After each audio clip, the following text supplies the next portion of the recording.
I'm Andrew Hall, and this is Dead Hand Radio. My guest on this episode is remote viewer Daz Smith. Daz is a graphic artist, photographer, and has been studying and practicing the remote viewing since the 90s. He's recognized by many as one of the top remote viewers in the world today. Not only has he been tasked to remote view some of the most interesting targets imaginable, he is widely considered one of the most accurate remote viewers around.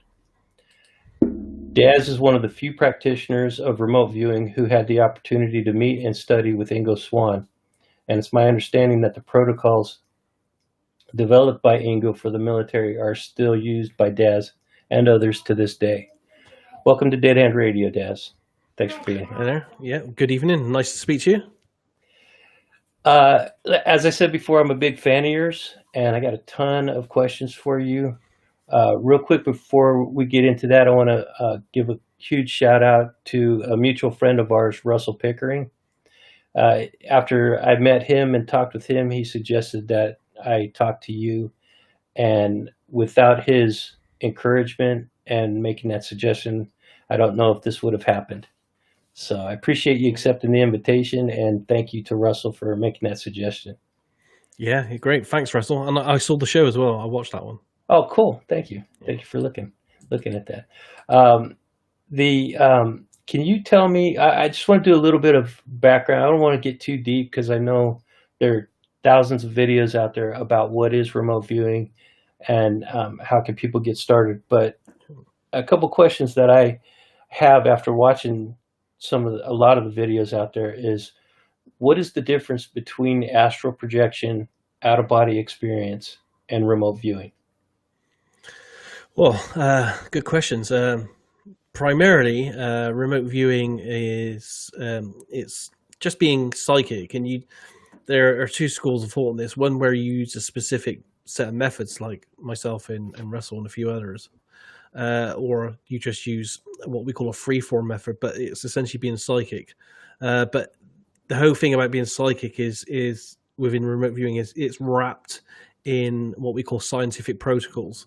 So there are very strict rules on how you do your psychic thing that classify it as remote viewing, and the rules are that it's never spontaneous. It's always a project that has defined goals. So there is always a target that's thought up and selected. Never spontaneous. The viewer is always blind to the target. The data is recorded in some manner. And there should also, as a final element, there should be a certain amount of feedback information. So you can then go back against the RV data and do an analysis to see how much of that data is accurate or not. So it's those rules that, enshroud what we do to make it and class it as remote viewing. Okay, and could you just describe real briefly what is astral projection and out of body experience? Because I'm not real clear on what those are myself. Yeah, those are generally when you're led down or or sat down in a chair and you're at a state of deep, almost like deep meditation and deep separation. So you no longer have any real feeling of your physical presence in the world, and that allows you then to achieve a state where allegedly parts of your body in some kind of spirit form can move out of the body and go to other places. Ah, okay. But remote viewing is not like that. Remote viewing is fully conscious. Most of us use a technique where we're sat at a desk, like the desk I'm sat at here, with a big stack of white paper and a pen. I nowadays use a tablet instead of a pen. But you're fully awake. I'm having coffee. I can have a conversation with someone at the same time as doing my RV. I've done it on buses, trains, and pretty much in the workroom at work or anything. There's nothing esoteric about it anyway. It's just a process where you're sat there concentrating on what you're doing and writing things down. I saw this. I can't remember where I saw this because I watched so many videos on this stuff. There was a study done where they connected a remote viewer to an EEG machine to read the brain waves.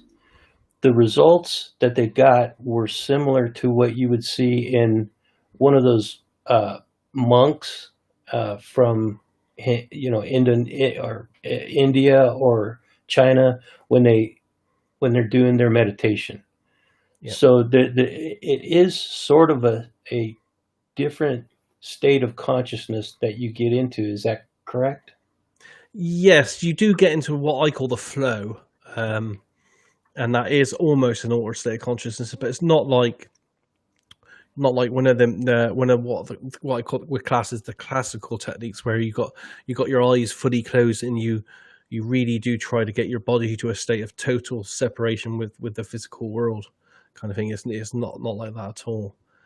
We are in what I call the flow state or the force state, but I am to a large degree pretty conscious of the world around me still, to a degree, enough that I can drink a coffee, and look around and stuff, and it not interrupt me in any way. Okay.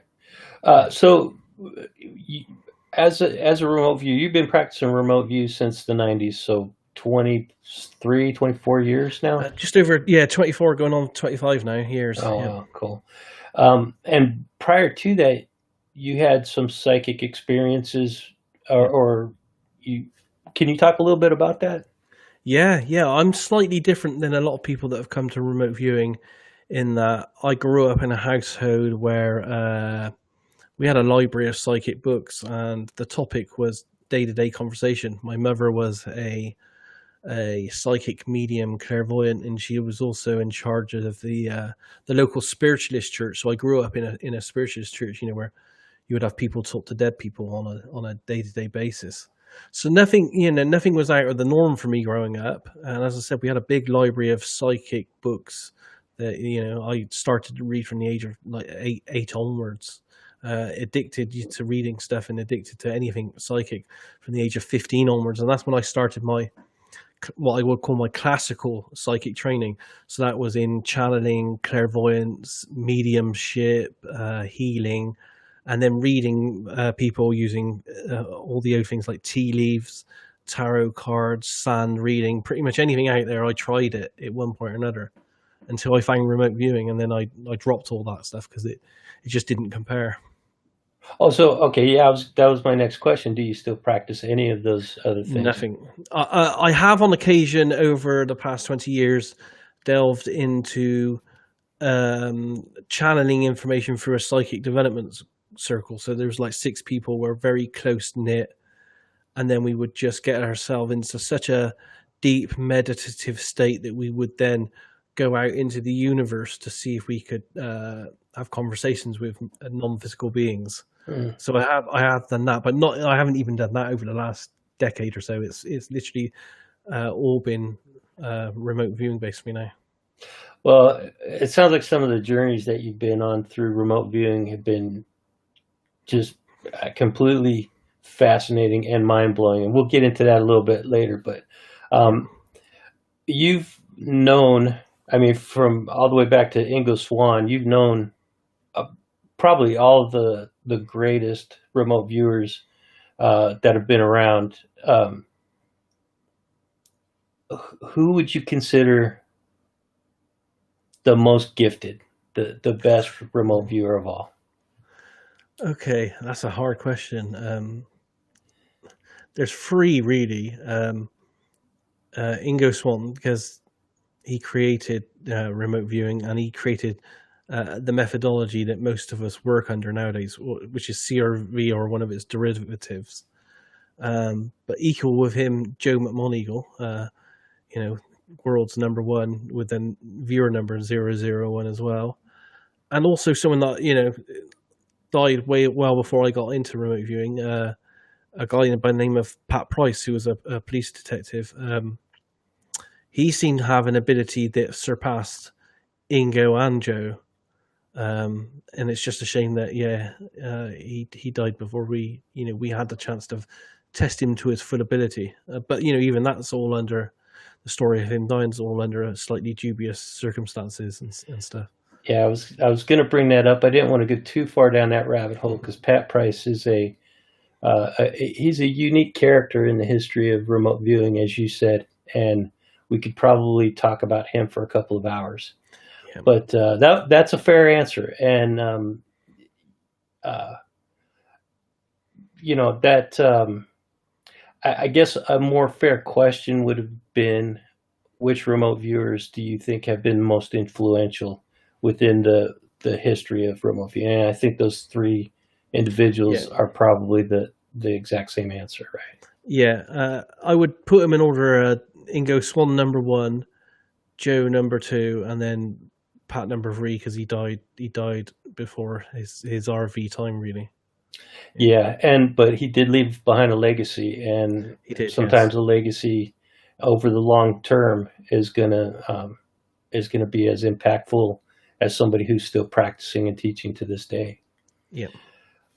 Cool. Thanks for answering that question, man. That was kind of putting you on the spot, and uh, your answer was right on money. Now, for people who are interested in learning RV remote viewing, um, just give some basic guidelines of what should be the somebody's, like, if they see this video, they didn't even know what remote viewing was before they saw this video. What's the next step? What should they do next? Well, yeah. This is the $10,000 question. Really, I get asked this a lot.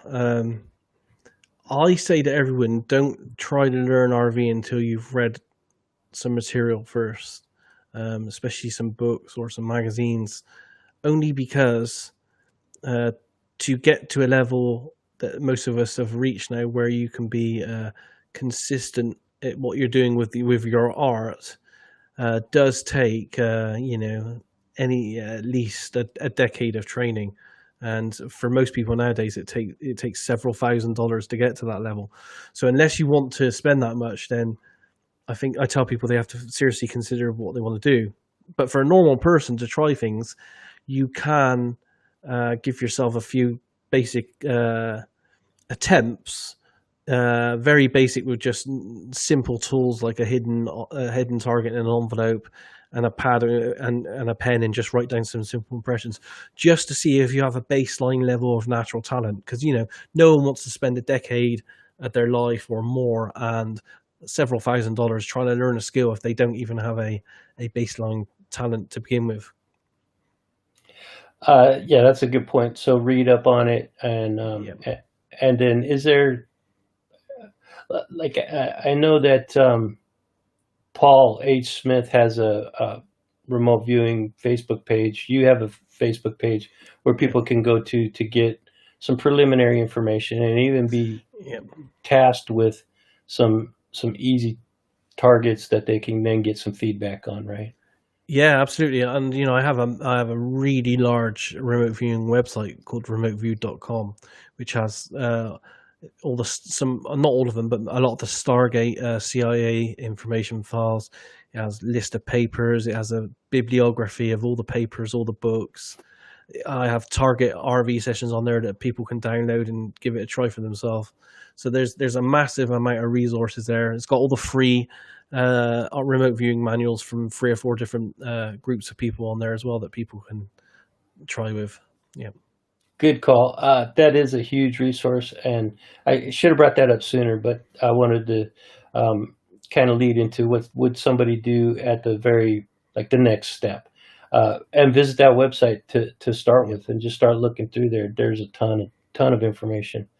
But you also have your own course as well, right? You've developed a training system of your own, which you do kind of exclusively for certain students occasionally, or is that correct? Yeah, I don't teach a lot of people. I teach a slight variation of Ingo Swann's CRV methodology. I've added my own twist over the last couple of years to it slightly. But I do only teach 2 people a year, and each student roughly takes a year to go through the 6-stage process with me, and they end up doing something akin to 100 to 150 remote viewing targets that I go through with them, and we mark, and they get better and better as they progress through their levels. So yeah, it's a year plus worth of work, and it's a all one-to-one communication. Nowadays, we have to do everything through Zoom and that kind of mechanism, but it works well with people across the world. And yeah, it's one-to-one, really good hardcore training. We don't rush anything. And you have a pretty rigorous vetting process before you even take on a student, right? Yeah, I'd like to know their history. And, because it's such intense one-to-one work, I only pick people that I feel have a natural rapport in communications, and I do, get them to sign a sheet of paper to inform me of their mental state of mind as well, because I've seen in the past some people that don't have a solid foundation of a mental state for themselves sometimes get into trouble a little bit once they get into remote viewing, because once you actually get it into your head through repetition of targets that you literally can go anywhere in time and space, that does change your outlook on life and your part in the universe. And some people just aren't quite ready for that yet. So I try to filter out all the ones that might be problematic, and only deal with the ones that I feel can confidently do it. We'll probably mention that a couple of times because later on when we start talking about targets, there are potentially some targets that could be traumatic for people Yes. that are not prepared for it mentally. So I think that's a smart choice on your part and a responsible choice as well. I mean, you just can't go teach this technology to anybody unless they're prepared for it. So Yes. good call. Now, you've also written several books, and you have a magazine of your own called Eight Martinis is the name of the Yes. magazine. So talk a little bit about your writing, the books and the magazine, and what could people glean from the writing works that you've done. Yeah. The I'll start with the books. I have four books. One of them I don't really talk about because it's not remote viewing. That was my very first book. It's called Surfing the Psychic Internet, and and you can get it online and it's on Amazon. But I don't discuss it in regards to remote viewing because that was essentially channeled communications with non-human entities. So it was me having encounters in what I would call classical psychic techniques and what these entities told me about our place in the universe and that kind of stuff. But moving on to remote viewing, I then wrote a book on CRV, or controlled remote viewing. I essentially compiled the military remote viewing manuals and some supporting documents and put them all into one nice book that controlled remote viewing students could then use as a reference guide and an information source. And the third book was Remote Viewing Dialogues. And back in the early days of remote viewing, way back in the early 90s, hardly any information was about on the internet about remote viewing, or anywhere really. But at that time, there were a couple of email lists that grew up where you could communicate, through emails down a 14 4K modem. So that was at 4K a second back then. So you couldn't use pictures or anything like that. So it was just email communications. And in these groups, we managed back then to get the military remote viewers to answer questions about what they've been doing with remote viewing for the last 2 decades. And I compiled some of those really important messages from those old message boards into a book where the remote viewers will answer questions. And I just thought it would be a really good resource for anyone trying to get into remote viewing or a student of remote viewing, just to get a bit of insight on certain key topics. And the final book is essentially a project I did for Farsight, and all I did in the whole book is a very large book. It's big in size, but it's all my actual paper remote viewing sessions that I did for Courtney Brown and Farsight on the events of the 9/11 attacks in New York. And I felt that because of the building WTC7 and the way that came down, and it's a dubious nature of that I wanted to put all my remote viewing out for anyone that is interested in it. So I compiled everything within one big book for people to access and have that as a reference. That's interesting. Yeah, there's a lot of speculation around what really happened on that day, and Yeah. that might be an interesting book for me to pick up. Although I don't read a lot because I'm a slow reader. Yeah. Well, there's it is literally just my remote viewing session, so it's like a few hundred pages of that. But saying that, all the stuff that's in that, and the remote viewing I actually did live, because we did it for Courtney live on whiteboards as well, all blind. That's actually on a video, and I think it's actually free on. I think that one's a free on YouTube one to watch as well now. Oh, cool. Yeah. Sorry, man. I closed my browser with my questions. There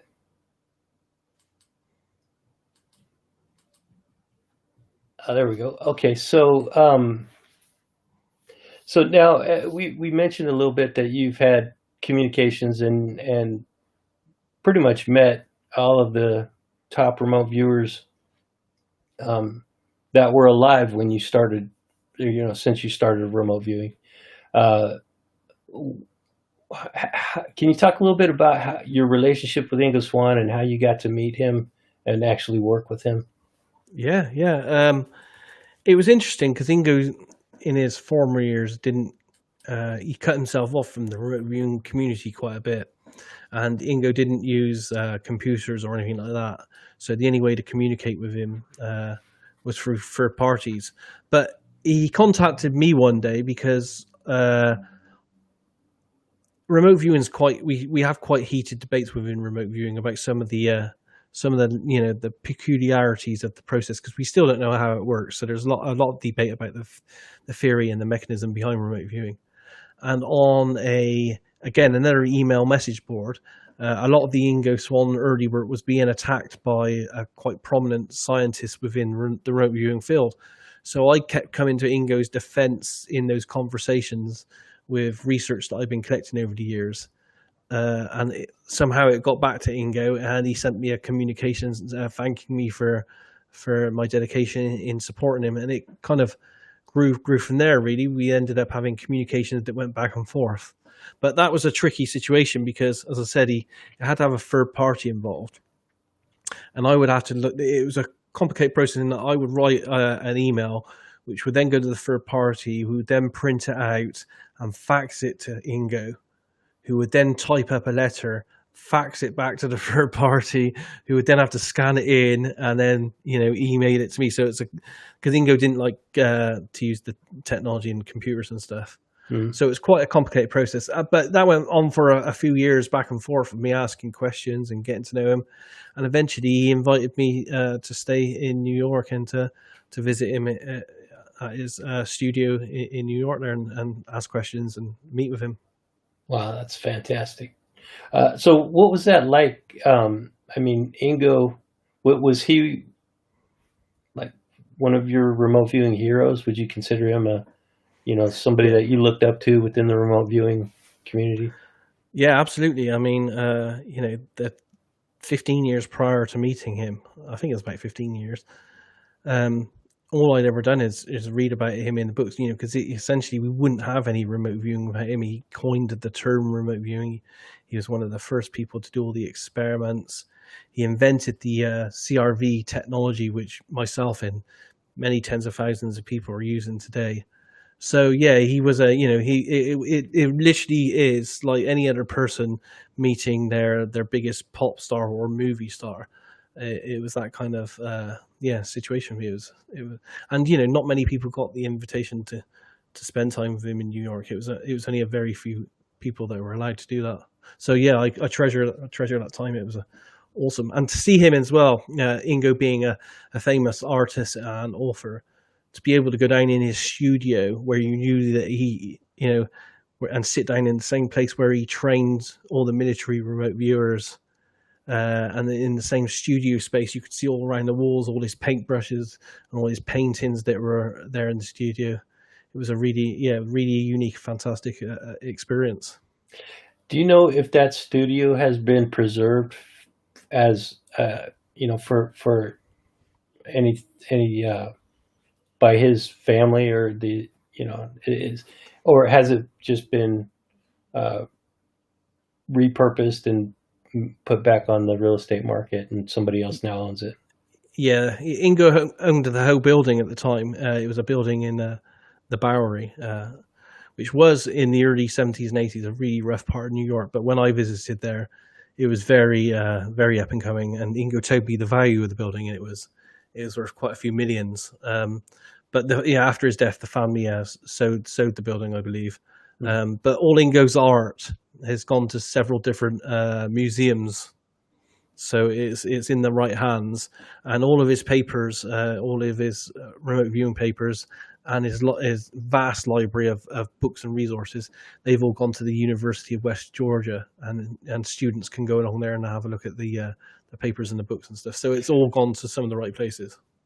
Is the public allowed to go in there and view that data? Yes, some of it's online at the moment at the University of West Georgia. It's been scanned. I'd say probably about 40% of it's online and you can look at it. But some of the hardcore stuff, you have to go there and visit it in person. And yeah, anyone can make an arrangement and go do that. Cool. What are some of the other relationships or associations that you've made that have been really important in your own development as a remote viewer? I'm quite lucky because I don't have a formal remote viewing teacher, and remote viewing as a community over the last 2-3 decades is very tribal. You tend to stick within the ecosphere of the person that trained you, and you're very loyal to that person, and you don't kind of reach out with others. Because I didn't have that, I think it's allowed me to move between the different tribes, and I've essentially worked with or for all the major tribes and schools and instructors out there in one form or another. So I've been quite lucky, I think, in that regard. I'm a bit of a slightly unique proposition within remote viewing because I had all the classical training, and because I don't have any allegiance to any set school or teacher. It's allowed me to move across all of them, I think.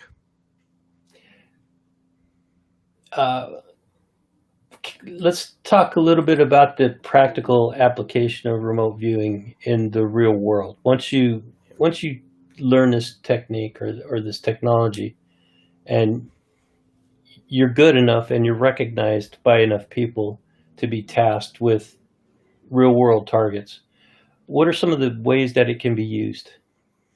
Wow, yes. Well, I don't think there's any limit, really. The only limit is our imagination. For example, I've done I've done over 250 missing persons cases for the United States police forces and FBI. That's always a good technique. At the moment, for the last 3 years, moving on to our 4th year now, we've been using it in a company that I'm part of called Crypto Viewing. Within Crypto Viewing, we do predictions on news events for the following months. We occasionally do the occasional mystery or woo target, but the main bulk of our work is looking predictively at the markets for the Dow, the gold, silver, cryptocurrency markets, the financial markets, and trying to give a little bit of intuitive insight on those for our patrons, who then can use that information with other sources of information to make financial decisions and to hopefully make money. And we've had quite a few reports back of people that have found good use of our data, and it has saved and helped them make a better financial life for themselves. That's interesting. So yeah, I've heard of people using it for ways of quote unquote predicting the markets. I don't know if that's a correct term, but I've heard it used in remote view as a way to use remote viewing. But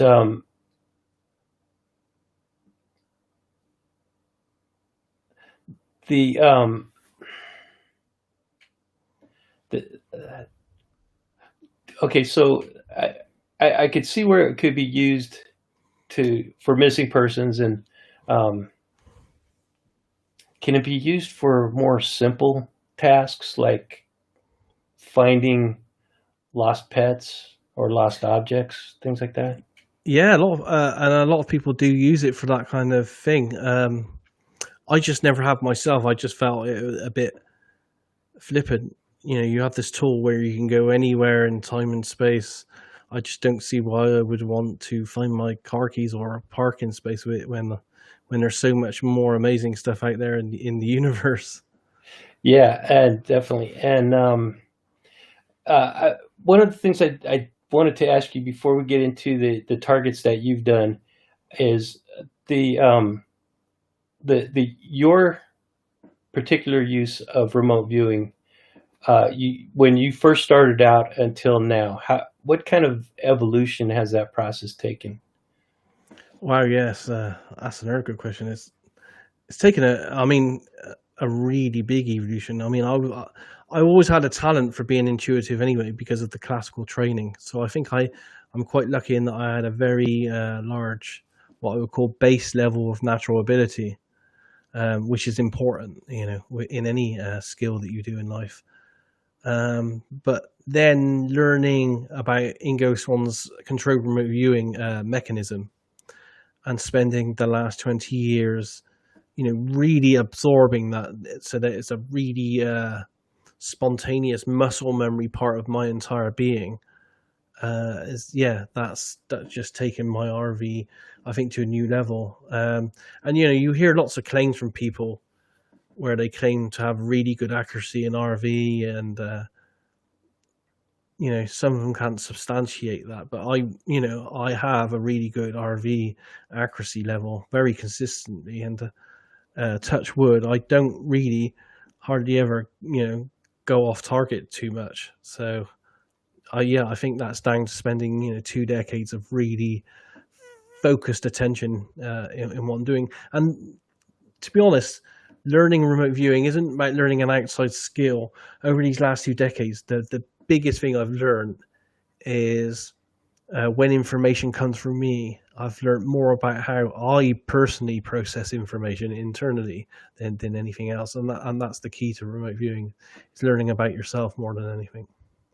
How important is focus to the process of remote viewing? Staying focused.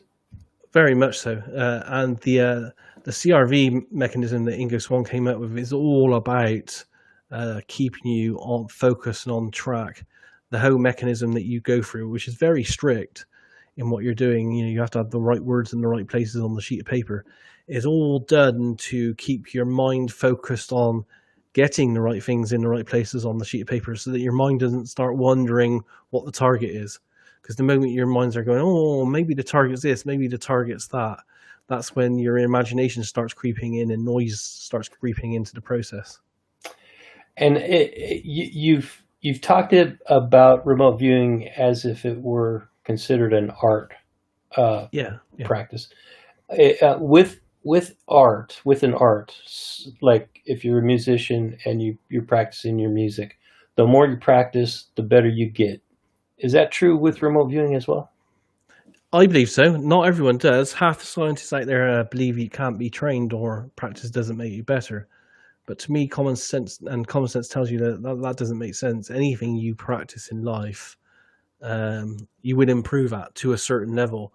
I'm not saying that's the only thing, because I do believe a major proportion of how we're all going to do is our base level of natural ability. And it's the same with any skill like running or playing the piano. I'm never going to run a 100-meter mile if I don't have that basic level of natural ability, and then dedication and practice on top of that's going to improve it. And if you can also get a mentor or someone to give you some tidbits of information that they may have learned on stances and stuff, may take you at that extra level, which is akin to what we're doing with remote viewing, really. But it's a combination of natural ability and practice over a long period of time, I think. And coaching, you mentioned coaching, and I think that's an important element in it too. Yes, because there's always someone that knows more than you do. And people cast me and say to me, oh, you're a remote viewing expert. I try to say, oh, I'm not. I'm just as much a student as everyone else. Every time I do a remote viewing session, I'm doing 5 or 6 a week at the moment. I make it a thing, and I hope that I'm going to learn something new from every time I do it. And pretty much, it's such an amazing technique that you do end up learning. It's a continuous evolution. You've never finished in this. I think we're always going to be a student. Is there a risk of doing that? Because that's quite a prolific schedule. it's 5 to 6 a week. Is there a risk of you getting burned out by doing that many remote viewing Yeah, sessions? yeah. It's all dependent on the personality of the person doing it, But I have seen in the past other people have burnout, and when I did the missing people cases, I did it continuously for 4 or 5 years, I think it was, and up to 250 of them. And the last case alone was a case with 180 all under one case that these police officers felt was the whole 180 was done by some kind of serial kind of killer Wow. type thing. Um, so that kind of thing, and doing 5 years of missing people cases where the vast majority of the missing people are dead, butchered, raped, murdered, ripped up, that kind of thing continuously does have a bit of a toll on you. Right. Yeah. 180 missing Yep. persons cases attributed Yes. to a And single that perpetrator. and that was back then as well. I'm Wow. probably talking about a decade ago, and it's a famous case because they even had a TV series about it called the Smiley Face Killer. Never heard of it. A couple of New York detectives going all around America, but they had a profile and they had this database and this was at the time 180 young males of almost the same age, almost the same circumstances, highly educated, in a college education or something, go out for the night and then would be mysteriously found dead within water. So they drown with water, and in the vicinity of a majority of some of the cases, marked on walls and trees and stuff like that, there would be spray painted of a smiley face mark of some kind. So it Wow. was hence known as the possible smiley face killer. So they had this idea that all this was linked in some way, and they asked us as a group of psychics and remote viewers to have a look at some of those cases. Did they ever catch the person? Not that I'm aware of. As I said, a couple of years back now, I watched there was a TV series, a 10-episode TV series that they started doing where they were investigating each week a case from the archives of the Smiley Face Killer with the family. And at the time, they hadn't caught anyone. Yeah, so I don't know I haven't been involved in the missing people stuff now with the same people for, I think it's probably about 8 years or so. It's a good group of people. It's a group called the Find Me Group, and it's essentially run by a guy called Kelly Snyder, who is an ex-DEA agent, and he's good because he's in a unique position to be a go-between between the police and emergency services and psychics and remote viewers that he's collected. So he's like the buffer, and he knows how to speak to the police in their language, and they come to him. At the time, we never worked cases on our own. It was always cases where the police had nowhere else to go, and it was almost a code case. So they came to us and said, "Can you help with these cases?" Interesting. So, the process of I don't know too well the criminal justice part of criminal profiling and that kind of thing. But I watched a few movies, and they talk about the FBI profilers who look at the these potential serial killer cases, and then it's sometimes a profiler who has to get into the head of these serial killers will get a little bit traumatized by what they're uncovering. And this is where what we talked about earlier, where it's important that a remote viewer not take on those kind of cases unless they're mentally prepared, or don't even pursue remote viewing as a practice unless you're mentally prepared, right? Yeah, it can get a bit harsh, and I class myself as being quite able to, once I finish the remote viewing and I write "end" at the bottom of the sheet of paper, to be able to not have any effect on me. I think I did get affected over a period of 4 years of doing continuous every single week missing people cases to a degree. So I left that after a while, and because it's just the sheer volume of it as well. Because not only was I doing cases for those, I was having people, and I still do, on a daily and weekly basis coming to me saying, you know, my missing family member is here. Can you help with the case? And it's really heartfelt pleading emails I get all the time that I have to say no to, because now I'm not working with the police. It gets to the stage that psychic or intuitive can be a hindrance to a case unless to a police case unless they approach you. You know, because quite often with some of the most famous cases of people going missing and murders, all this kind of stuff, the police will get, you know, tens to hundreds of psychics phone in or writing with hints and bits of information, and you know, of course, the police have to follow each one of those up because they just never know. So, you know, an ethical psychic or remote viewer would only ever work a case if asked by the police. They won't solicit information. So all the people that ask me to work cases, I have to tell most of them, I'm sorry, I can't help you. You know, we can only work with the police when they ask. Otherwise, we become a bit of a problem. I try to send them to other people to help or to find me group, but you know, we're talking so many people. You know, millions and millions go missing around the world every year. Wow. It's a big problem. You just reminded me of another problem that remote viewers have experienced by doing things, or I don't know if remote viewers specifically, but psychics have had problems because they go directly to the police with their findings, and their findings are so accurate that they're then made a suspect. That happened to me. Oh, did it? Yeah, it happened to me here in my local town here in Bath. About 20 years ago when I first started in remote viewing myself, I learned CRV, and then I taught a group of eight local women psychics. I thought, well, you know, I've learned remote viewing, let me pass it on to some other people. And I was teaching them RV every week, and we were doing targets. And then one week I said to them, okay, well, do you want to try something a bit more real rather than practice targets? And they all had said yes. And at the time here locally in Bath, we had a spate of rapes that were happening, and they had a description of the guy, and he always wore a cap with the Batman logo on it, so they named him the Batman Rapist. So I set the Batman Rapist as a target for them, and I said, okay, you know, give me all your information on that. And these women went off, and they came back with all these reams of paper and information, and it looked great.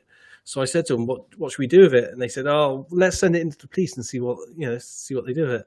And me being a bit naive at the time, I just did that. I just sent it into the police and said, hey, look what we did on this case. And then it went downhill from then. I had the police contact me back, and they kind of hauled me into the police station, took my fingerprints. They wanted to take DNA samples. Wow. Questioning me for a long time. Essentially, I ended up becoming a suspect in the case, and I had a great deal of problems with the police because I refused to give them DNA because, you know, I just don't trust what people like that are going to do with DNA and results like that. So yeah, over a period of several months, then I had quite a big battle with the police due to those circumstances. Right. Well, I mean, you don't have to give them the DNA, so you know. No, I didn't. You were right for standing up for yourself on that, and that sucks, man, because you were as a citizen trying to help out, yes, and it came back on you. That sucks. Yes, yeah. I learned, you know, it's like everything in life. You learn by your mistakes, and that's another reason why I know as well that it's only best to work those type of police cases if the police contact you. You know, otherwise and you know, I know from stuff that I've read and watched on TV since that a lot of people, when they do some of these heinous crimes like killings and stuff, do try to insert themselves into the case and into the investigation, you know, so I can understand their point of view to a degree.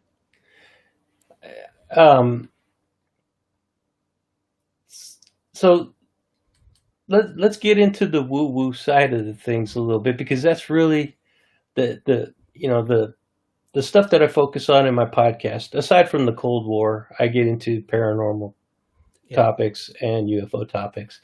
And I'm really interested in hearing some of the results that you've had. And you could summarize it, because I know a lot of this stuff is up on the internet, but if you give people a little bit of a taste, then, you know, hopefully they'll go check out your YouTube channel and watch the full video of some of the remote viewing sessions you have out there. So let's talk about several of these. But before we do that, you mentioned to me earlier that you just finished a pretty cool remote viewing session with a friend of yours, and you're willing to give us a little bit of a taste, a little bit of a preview of that Yeah, session. yeah, I can do that. It was a target I did early last year. I think the target was set. Let me have a look. I think the target was set in May last year because I have feedback now. Yeah, the target was set May 7th. I did my remote viewing. Let's have a look at the date here. Yeah, May last year. May last year and June last year. So I did two on it. So I did the first one, and then he said go back in and get more information. So I went back in and got more. And I had feedback a few months back, but I didn't really look at it because I've been so busy at the time. I didn't really review what the data is, and the target ended up being looking at something on the Georgia Guidestones, which are those stones you have there in Elbert County, Georgia, and they're very strange. They have this carved writing on. I think they were put up around about 1980. Almost like a henge, right? Yeah, it's like our Stonehenge here in the UK, but a modern version, but with some very interesting esoteric and strange text on it. And the tasker Edward wanted to know something in particular. There was one line of text on there which really caught his imagination. He really wanted to know what it was about, and the line of text was "Unite humanity with a living new language," and he wanted to know what that entailed, what that was about, and why that was on the stones. So he essentially set that as a target. I didn't notice, of course. All I had was a random number of 3740212174, and I used that and just did my thing. And if you want, I can share you some of the RV on this if I can share my screen. Absolutely, that would be. Okay, so bear in mind the target again was the text. It said unite humanity with a living new language, and he wanted to know what that was actually discussing, what that was talking about, and what was intended by that by the person that wrote that on the Guidestones. Okay, so I don't have your shared screen. Yep, I'm just going to do it now. Okay, cool. Okay, can you see my screen? Yes. So let me make it a little bigger. So that was the target and the feedback that I was given. Now the remote viewing itself, as I said, it was all done blind. I won't read it all, but I'll read you some of the key points. So I start off here with what we call an ideogram, and that showed me it was something to do with flowing, and it was a feeling of moving energy, which was a stream of consciousness. And then I did this very strange sketch below, and it was like a moving pathway of numbers and data. And I tried to describe it in a bit more detail here, and I had a flowing, moving, 3D energetic pattern of data and numbers. And I wrote, this feels electric, alive and conscious. And I had a strong feel of beauty to this, like it had a rhythm to it or a song to it, like music. And it had something to do with sound vibration. I then said this feels like a message or an intent being communicated in a wave or a pattern of data which feels encoded. Again, I tried to draw a little bit there again. I said it had a beat or sound to it, but it's flowing, hidden, and it's sequenced. And there's just some, let's break down the word sequence into some little elements there. Then I tried to sketch the target, and I noticed it had like this wave to it. I wrote here, it feels like a solution, and it feels hidden. It feels like a hum. It feels like it contains quantum information, digits, and it's complex code and algorithms. Let me see, I can go on a bit more stuff here. I tried to describe it a bit more here and draw it. Felt like the target feels flippant or scarce. Felt like a futuristic technology. And it felt like I was trying to tap into a flow of something. I'll skip some of this here. I asked where this was, and it felt like it was everywhere, and it was all to do with space. And I said it feels like there are threads and connections or tubes like mini wormholes here, and they were to do with time. And I tried to describe and sketch these then, and I wrote here, this feels like streams or strings, billions of flowing integrated connections. There's my sketch there of these like filaments. I said this was flowing data through tunnels of particles of energy and consciousness. This feels like consciousness, but how it's connected to the universe. A continuous flow of questions and answers as data, and this feels a bit like the Force in the Star Wars films. So I just go on here and I say that this is also to do with ancient knowledge. I wrote here it's to do with mathematics, science, arcane knowledge, and there's a feel to this like answers and questions. I'm just going to quickly go through this because you probably don't want to see it all. So I tried to sketch it a bit more detail here, and it's almost like a mini wormhole. This is a minute wormhole with lots of code and numbers inside it. Yeah, and it felt like a secret hidden answers that were hidden in this flow in some way. I was trying to describe some of the energy flow there and the strings. And then I moved on to a second session where I tried to describe it in a bit more detail. And here I'm trying to show this beat of it here. So I say it's regular sound. It's got like a beat. It's an energy that forms sound spikes. And I was trying to describe and draw what this is like, but it's almost like sound waves or something here. And it feels like a manufactured, artificially created message. There's an auditory response to this, and there's also a visual response. So I tried to look at it a bit more detail. I had this very strange kaleidoscope shape that was showing it with symbolic imagery in it. What else here? I'm just trying to go through some of this fast here because you don't want to read it all. But yeah, I had all this stuff like it was mixed, layered. There's a complexity here. This to do with mathematics, a sense of importance, but also a feeling that this isn't quite ready for us yet. It's going to be revealed in the near future. And it's going to be a code or a key for us. And here's a sketch here. I felt like there was some kind of interaction with something that was above the planet, and at a key point in time, it would be beaming some information to us, like an inaudible sound. Just some more details on it there about how it's being pushed to us, and the people as well. I noticed that there was some kind of non-physical presence involved in this. And I say that there's these non-physicals, and the message is from them, but to and for us. And it feels like a subtle influence or manipulation. I couldn't tell if it was good or bad, but it felt like they have a larger long-term plan. And this only affects a few people. It's not for everyone. It's almost like a spiritual, esoteric mystery feel to this. Like they're using esoteric technology. And this feels like it's over a vast time and distance.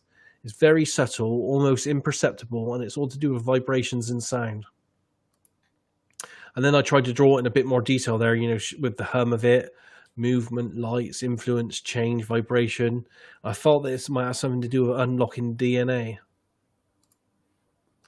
Yeah, that's pretty much it already. So I'm only giving you a bit of an abbreviation on it there, but yeah, some really strange, far out kind of strange stuff, which is almost like quantum level stuff, but also you can clearly see that I was trying to describe a message there, and the target itself was to describe a hidden message. I don't know what they're trying to do, and I don't know what this living new language is, but yeah, it's very interesting when you look at the data.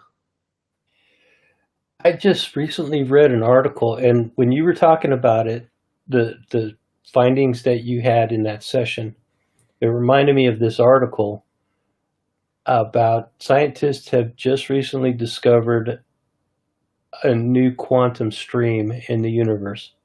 Have you seen that article? I think I saw that, yeah, literally just this week. Yes. Yeah, it just came out this week, and I didn't read the whole article, so I can't, say. Well, funny you say that, because I also did another RV session on it. Let me just open this up a second, and I'll show you this quickly.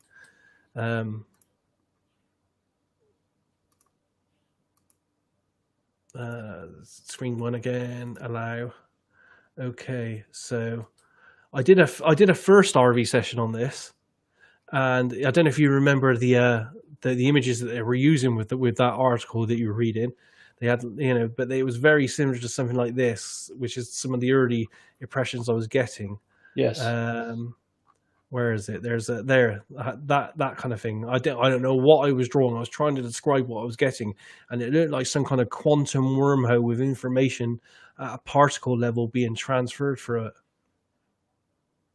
Yeah, that's really similar to the images that they were Yeah. using in the article. Um, that's so interesting. Now, is there any possibility that you may have like picked up on this article that was coming out? Uh, well, the thing is, the article's not the target. So there's That's no true. reason That's to true. really. Yeah. Yeah, the target was a message and something to do with someone saying that this communication would be in a flowing nature, and that's the only hint we had on the stones. Um, But you but yeah, didn't even know that, right? no, all I had was the number, and Yeah. all I used on the RV was the number 2174. I had Hmm. no idea what it was going to be, That's and literally fascinating, man. tonight, an hour before I came on with you, was the first time, because I did that last June, and I've been so busy I hadn't even looked at any of it, the feedback or anything, since an hour before when we did we did a review process with the tasker, and we videoed it literally like what I just did for the very first time. Yeah. So I haven't even had time to kind of process the information against the feedback yet. I was going through my data and looking at it as we were doing it live, and I was going, wow, Hmm. wow, what am I talking about here? I don't even know what I'm talking about, but wow, it just blew my mind. So the full session is going to be available in video format for people who want to check it out. When is that going to happen? Yeah, for our crypto viewing patrons, it's going to be there available within a week.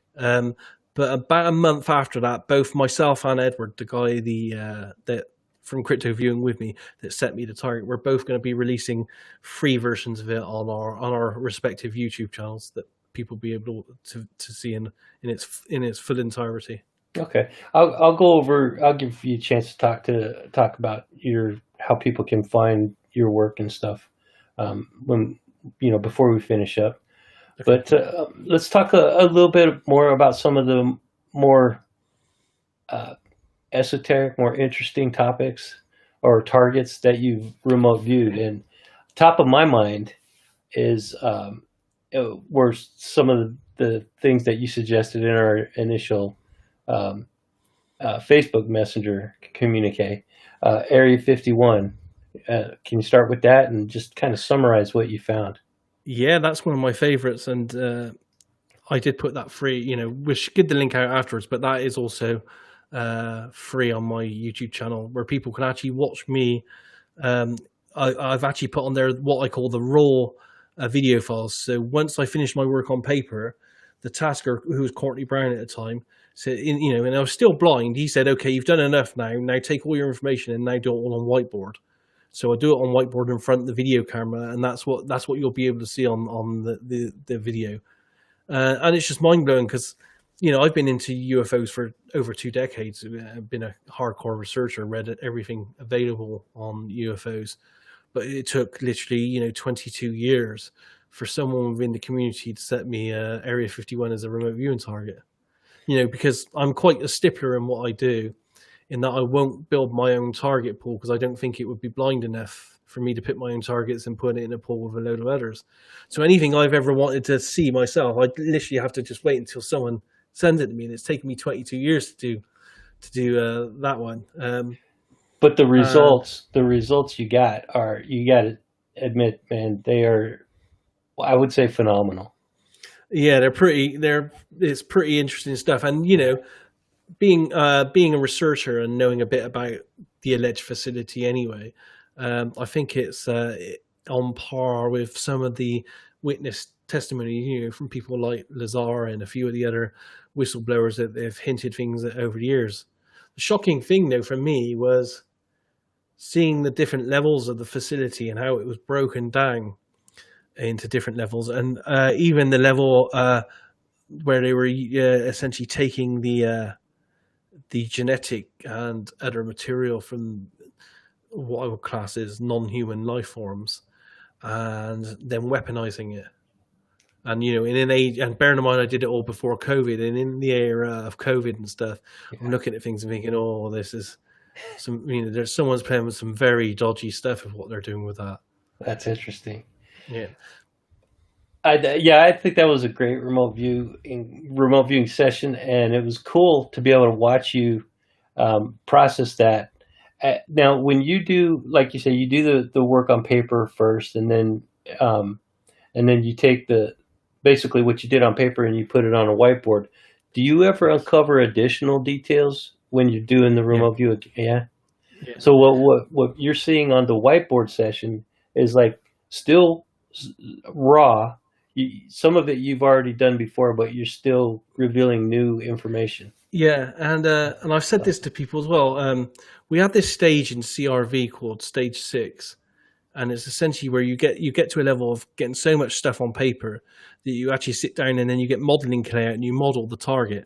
And what that does, the actual modeling process of sat there with sticks and modeling clear, moving your hands about this. You have this kinesthetic kind of all body participation in the target because your whole body's being involved. I kind of skip that within CRV, and most people do because, who has modeling clay to hand pretty much all the time and stuff. So we kind of skip that. But what I found over the last 5 years or so of doing all this RV on the whiteboard is that whiteboard experience where you're stood up in front of the whiteboard, in front of the cameras, and you're moving your whole body, your arms, and you're looking towards the camera and stuff. That has the same kind of kinesthetic, all body participation in the target. Yeah. And I feel that just elicits a lot more information. It really helps draw that extra little bit of detail about the target on the whiteboard. And whiteboards, I think, is a little bit of a magical process. And I didn't invent it. It's a couple of guys within RV started using it, and then Courtney Brown from Farsight. So they take all the credit for it. But yeah, it seems to give you that little bit more body impact, and it really it's almost like a wound. It draws that extra bit of pussy stuff out and brings it to the surface. Now, you said that you don't use paper very often anymore. You use a tablet. Yeah, for the last year, I've abandoned paper and I use a Galaxy Samsung Tab 7 Plus now with a pen. And do you still go to the next level and do the whiteboard as well? I haven't. There hasn't been a need for me to do that since. I will when someone asks, and over the next year, some of us plan to get together to task each other with high profile mysteries type targets, which I will probably move on the whiteboard and start doing again. Which I should do because I literally did buy an 8-foot whiteboard and mounted it to my wall, and ever since I bought it and mounted it, I haven't used it. Well, typical. When we get to the end of this list that I have to talk about with you, there may be a couple of ideas on here that you could task some of your fellow remote viewers. I have a growing list now. Yeah. I have 40 targets on there, the most amazing things that I would personally like to see looked at by remote viewers. Cool. And yeah, it's just that I can't do them myself, so I'm hoping to task them to some of the people in my group. Yeah. Are you when you guys do this? We're jumping a little bit ahead, but it's interesting. When you do the tasking, are you tasking multiple RVers to do a single target, or do you give one RVer a target? It depends on the project. Okay. I'm working multiple projects. Like at the moment, I've got 4 paid remote viewers working on a project to try to crack a missing password for a cryptocurrency wallet. Ooh, wow! Yeah, that's an interesting one.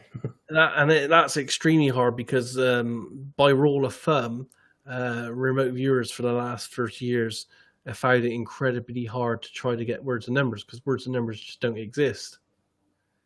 And within the remote viewing process, which is pure descriptive, because we try never to name anything, we just try to break a target down and describe it in as many base elements as possible, using senses like colors, tastes, smells, textures. When you get like if the target was a number 1, how do you break that down? It has no colors, it has no taste, it has no smells, it has no dimensions, it has nothing. Right. So it's very hard for a remote viewer to describe, other than trying to get an impression of its physicality in your sketches. A number 1 is green. It doesn't have any smell. You can't taste it. You can't touch it. Well, it's a symbol that represents something else. So, Yes, so how, absolutely. it's already Yes, a mysterious uh, object to and try to look at. I it's get the it. same with letters as well. So we're finding it. This is a project we're working on, and I've got 4 viewers working on that, and I'm the project manager.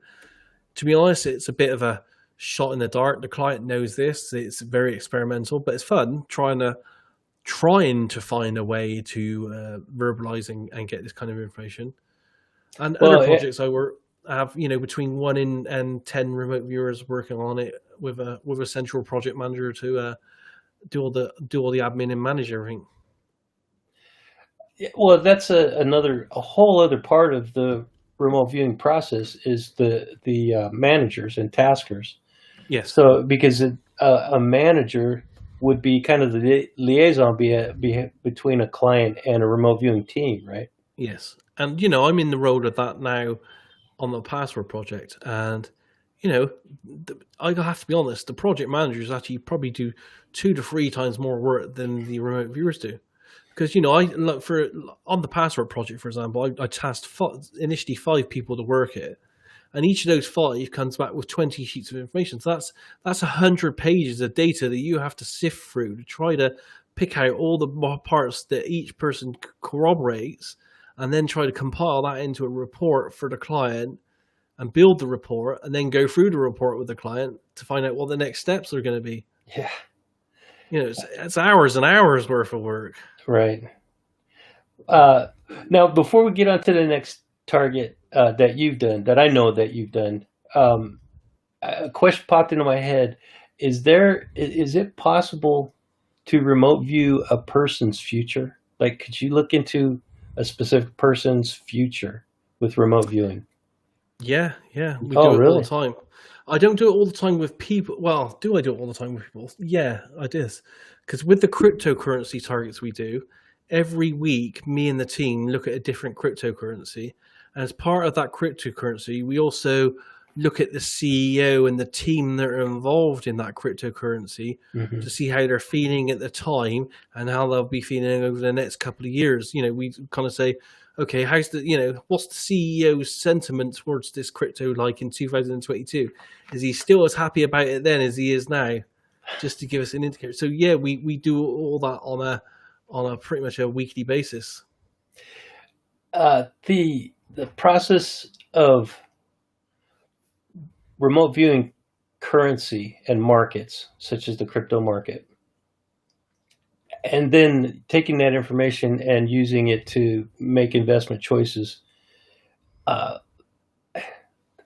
I don't want this to be considered financial advice. I just want to get your opinion on this, okay? It's always for fun and entertainment. And yeah, Yes.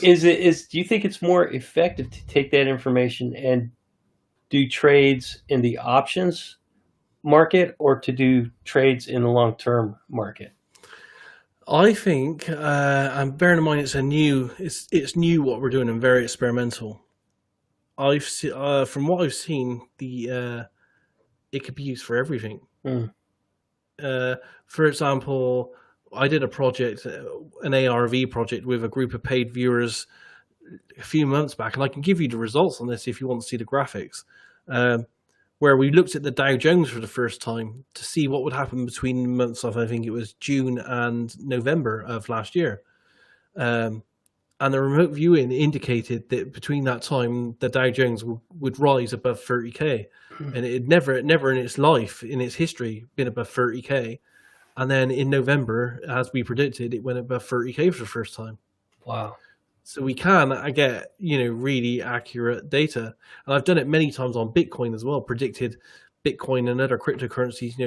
Bitcoin for 2 years went continuously down from 19,000 over a 2 year period to 3,000. Yep. When it was its 3,000 level, in just one of my newscasts one day, because we do this thing where we try to predict next month's news, and I literally did my session today for March's news. But Bitcoin was at 3K, and I was looking at it in my monthly news, and I was like, "Wow, Bitcoin's going to go up 10 grand the next month. It's going to be above 10 grand." And I put that out to the news, and I didn't even believe in my own data enough to act upon it. and it was at 3 grand, and then the next month it went up to above 13 grand. But Wow. many of the people that do follow us, although it's only entertainment, it's not financial information, they did act upon it. And I have had emails many times of people saying, we looked at your research, we added that to other research we were looking at, and we made decisions, and we've saved ourselves and made money on it many times. And you're talking about 300% gains at that point. It's amazing. I just wish I'd done it myself. Yeah. But intuitively, and I don't have an awful lot of spare money, but I have over the last 18 months invested several £1,000s of my own money in crypto, and my money to date is up 650%. The crypto market is on fire right now. Yeah. But anytime you invest money, only invest the money that you can afford to lose, because there is a risk factor. Absolutely. And don't make those decisions lightly. Yeah. I do some investing myself, and I don't use money that I need to pay my mortgage with. Yeah, me too. Yeah, absolutely. That's why I can't go all in. I'm just gutted that I couldn't go all in when Bitcoin was at 3K and listen to my own, because I probably could have gone all in and bought 4 or 5 of them. And if I'd have done that, I could have sold them recently and paid off my mortgage. Sure. But I didn't. Well, yeah, because since that 300% gain, it's gone up another 500%. So it's close to 50,000 right now. I haven't checked it today. Yeah, last week when it was doing really good, it was at, I think, 54, 55. Yeah. Yeah, I think it's dropped back down, but it's still way higher than it was last year. And there are some very serious people that kind of claim to know what they're doing, saying that we're still at the very beginning of this, and because Bitcoin is such a finite resource that it could quite, and we're talking, some of the major banks are saying this now. JP Morgan, they're estimating that a single Bitcoin could be worth between 100 and 250K each, but within 3 to 5 years. Yeah, I don't doubt it. I honestly don't doubt it. Yeah.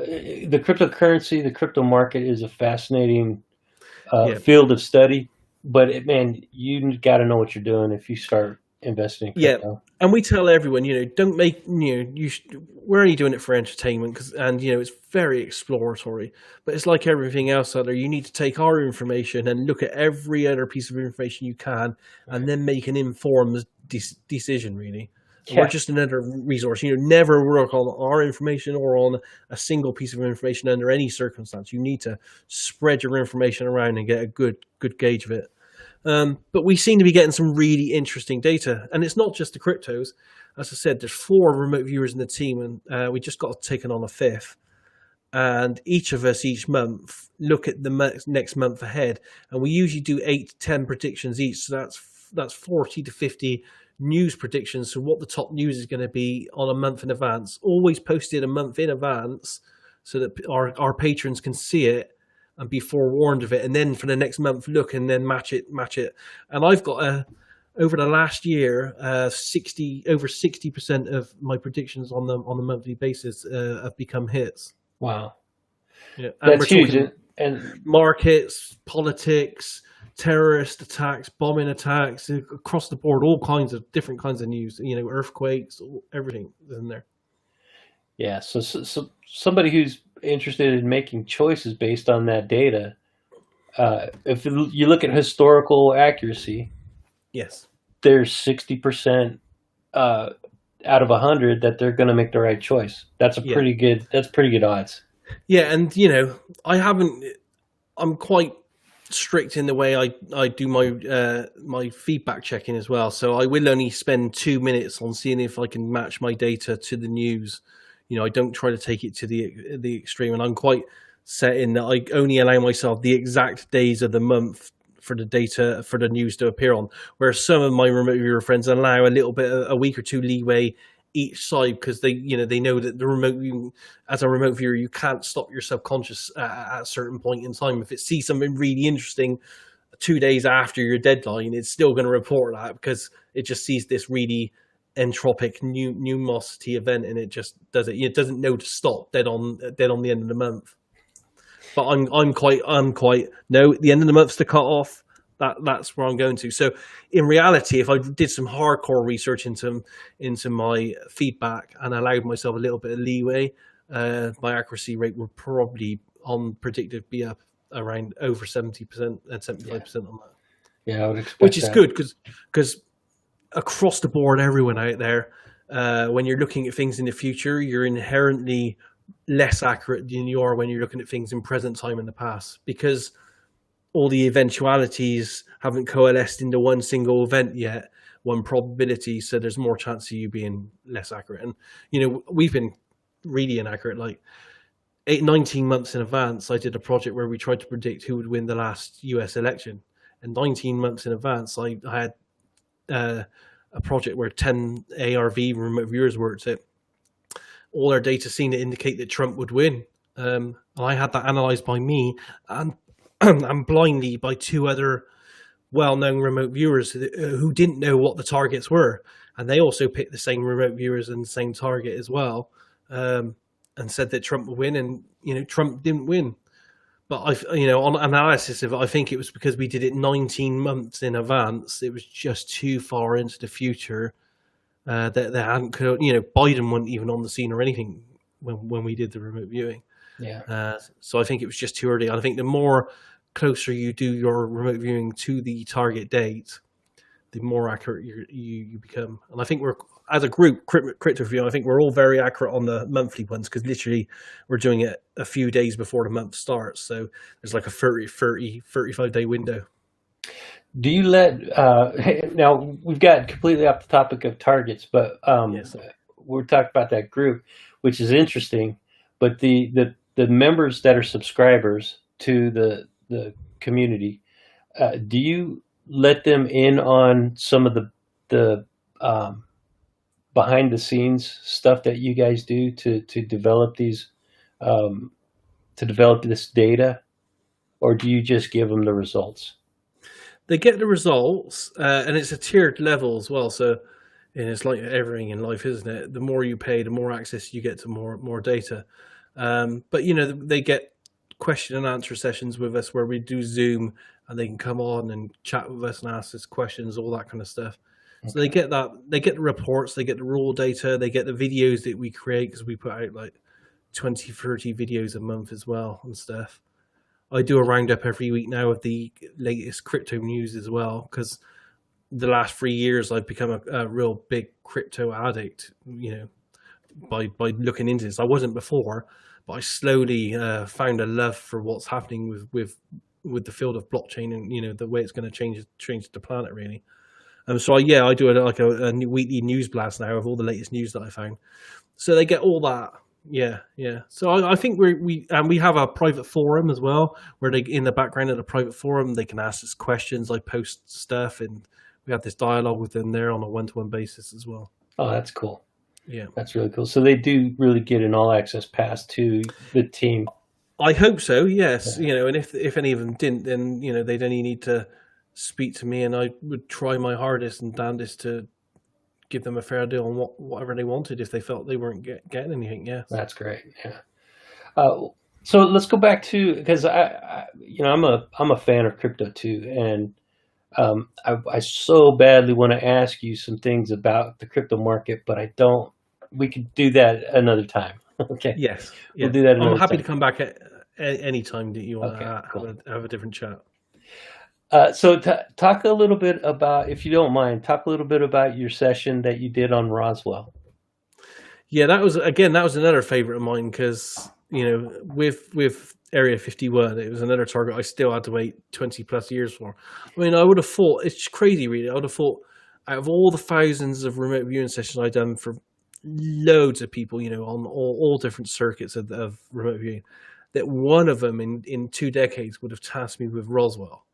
But no, it was just a case everyone ignored it. So I had to wait, over 2 decades for that one as well. And that's been a real interest case of mine, going back a long time now. I've read all the books, seen all the films. And the RV data seems to, and not just from me as well, because, other people worked the case. Dick Olgar worked it, for example. And he doesn't have that kind of interest that I do as well. So where did his data come from? You know, if it wasn't from the real target. But yeah, the data seems to indicate, as per other remote viewers that have looked at it on a basis over the last 20 years as well, that the Roswell event crash did happen. There were life forms. Some were dead, some were alive, and there was some very advanced technology there. I think I go into quite big detail about the craft and it crashing and what happened to the life forms and stuff. Yeah, did you? I can't remember. Did you identify more than one craft in that crash? Oh, that's going back a bit as well. Yeah, I think I might have had two. I can't remember, to be honest, because I do so much yeah, RV. It all tends to a little bit blur into one and another. yeah. I vaguely remember there might have been two. Yeah, Yeah, I'm sorry for putting you on the spot like that, but I thought I remembered. But see, I've done a lot of study into that topic as well. yeah, I've read and talked to people who've mentioned that there were more than one craft. So I yeah. could be confusing your session with some other data that I've found out by myself. So, um, but as far as you're concerned, was Roswell human-made technology or was it something else? My data indicates that it was definitely something else, and you know the way they interacted with the craft as well was, you know, all mind, all with the mind control. The I do remember it was really interesting that the occupants of the craft itself, the life, uh, is a bit like a transistor in a machine. You know, they are an integrated circuit as part of the craft as they're in it. They're not like a, you know, we would be in a car. You know, we're like a separate entity. We don't, Hmm. unless you're the driver, where you're part of the car. Every living being on those craft are integrated in. You know, they are as part of this living craft, and the craft itself is that I can't seem to remember was it's almost like a living machine in itself. The way it integrates with the life forms and stuff. I mean, some of the newer videos that I've seen of these craft, it almost seems like they morph and Yeah, change yeah, shape, and it does look like they could be living some kind of a living entity. I don't know if it's a true life form as we can understand it, yeah, but it definitely looks like it's alive and yeah. changing. You know. And I don't know if it's on the Roswell footage or one of the other cases I've worked, but I do remember describing. It's probably in a different case actually, if I remember correctly, a more recent one. One of these craft that because it as it moves through time and space, the actual movement through time and space and dimensions actually morph and change the craft as it's moving. Oh. The actual physicality of the object itself, even though it is essentially physical, when it's moving in the process, it becomes non-physical in itself for a second. But it doesn't seem to hurt the occupants or anyone inside the craft. I don't know if that's by some kind of force or field. It's very very interesting. But yeah, the craft can change shape and form, or maybe it just visually looks like it's changing shape or form because it's being distorted. I wouldn't be able to know on that, but yeah, it does look Right. like it changes. Yeah. Um, the Phoenix Lights. You RV'd the Phoenix Lights. Yeah, that was a good one as well. I really like that one because, and that's a good case because it does have, you know, some really good solid feedback with witness testimony and video and stuff to confirm, you know, the data that we got on that, and the data from Dick and myself was very complimentary on that one. Yeah, That's an interesting case, and it's a few hours. I think it's about 8 hours from me where it happened, but I didn't even hear about it until I don't know, maybe a decade later, maybe longer than that. So yeah, I was not a big. I was not really into the UFO topic very much until not just recently. right, right. Then I really started digging into it. But uh, what is it? I haven't seen the video that you put out on that. Is that available on your YouTube channel as well? That's not on my YouTube channel. It might be available on the internet on YouTube for free anyway. I'll have to double check.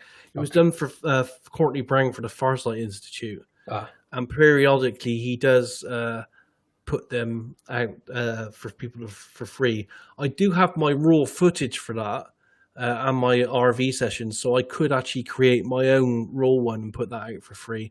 I like to give him a few years in between me doing it because he did pay us for doing the RV project, so I like for him to get his money's worth out of trying to recoup some of his money from it. yeah, that's It's fair. been a long time since we did that, so I have my raw footage that I could put out if it's not out there, but it might already be out there. I can't confirm or deny that one right now. I'd have to do a search on YouTube for that one.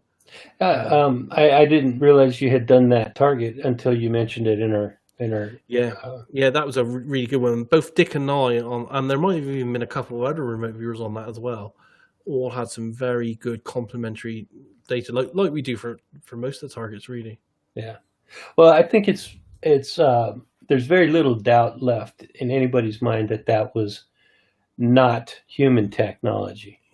Yeah. I think it was something that is unexplained, and what it is, that's a totally different question, right? Yeah. The size of the craft alone was huge in the RV, and the RV for that, I still remember it. I do have a really big shaped craft, literally hovering above a famous USC, and I'm writing, it's an event that's seen by thousands of people above a huge city. So yeah, the data and the sketches in that one are particularly good, I think. Again, extremely accurate in the description, and if you didn't know what the target was to begin with, Never know. Yeah, yeah, and with Courtney on those Farsight ones as well. I was even more, literally, we would get a target off him. He would say, "Okay, you're now working target 12, mysteries 12." That would be all I would get. hmm And bearing in mind that Courtney Brang's in Atlanta, Georgia, and I'm here in the UK. There's no telephone conversation. I never had a telephone conversation with Guy. We did speak a couple of times over the period of 6 to 10 years by Zoom, but hardly ever. right.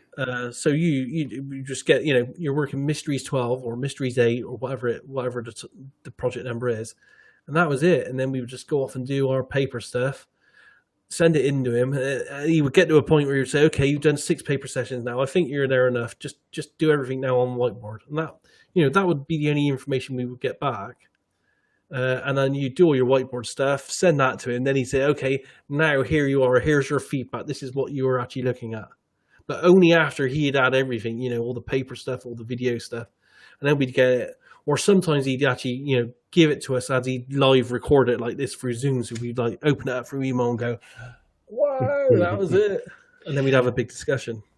It seems like it could become a tedious task, redoing the same target over and over. What do you do to combat that kind of uh, you falling into complacency? Like, oh, I've already done this one. I'll just repeat what I've already done. Yeah, it's like every job, isn't it? You have to get yourself into the mentality of, you're working for someone. They need an answer to a question. You shouldn't accept payment for it. And I have this ethos I work with when I work with clients that if I don't ever give them the answer to their question, then they just don't have to pay me. Luckily, I've never had a person not pay me because I've always given the answer. It probably won't be the case on the password project because that's a really tough one to crack. Yeah.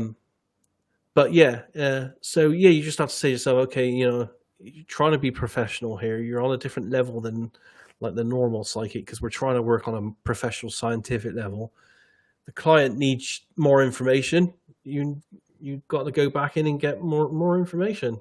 Yeah, you just do it. You just grind through it. It's like everything in life. You have to work, and as a remote viewer, when we're in session, and a lot of remote viewers have a problem doing this, but you have to get into the mindset of, okay, you're essentially a detective here. You have to try to solve the case and get the answers to the question.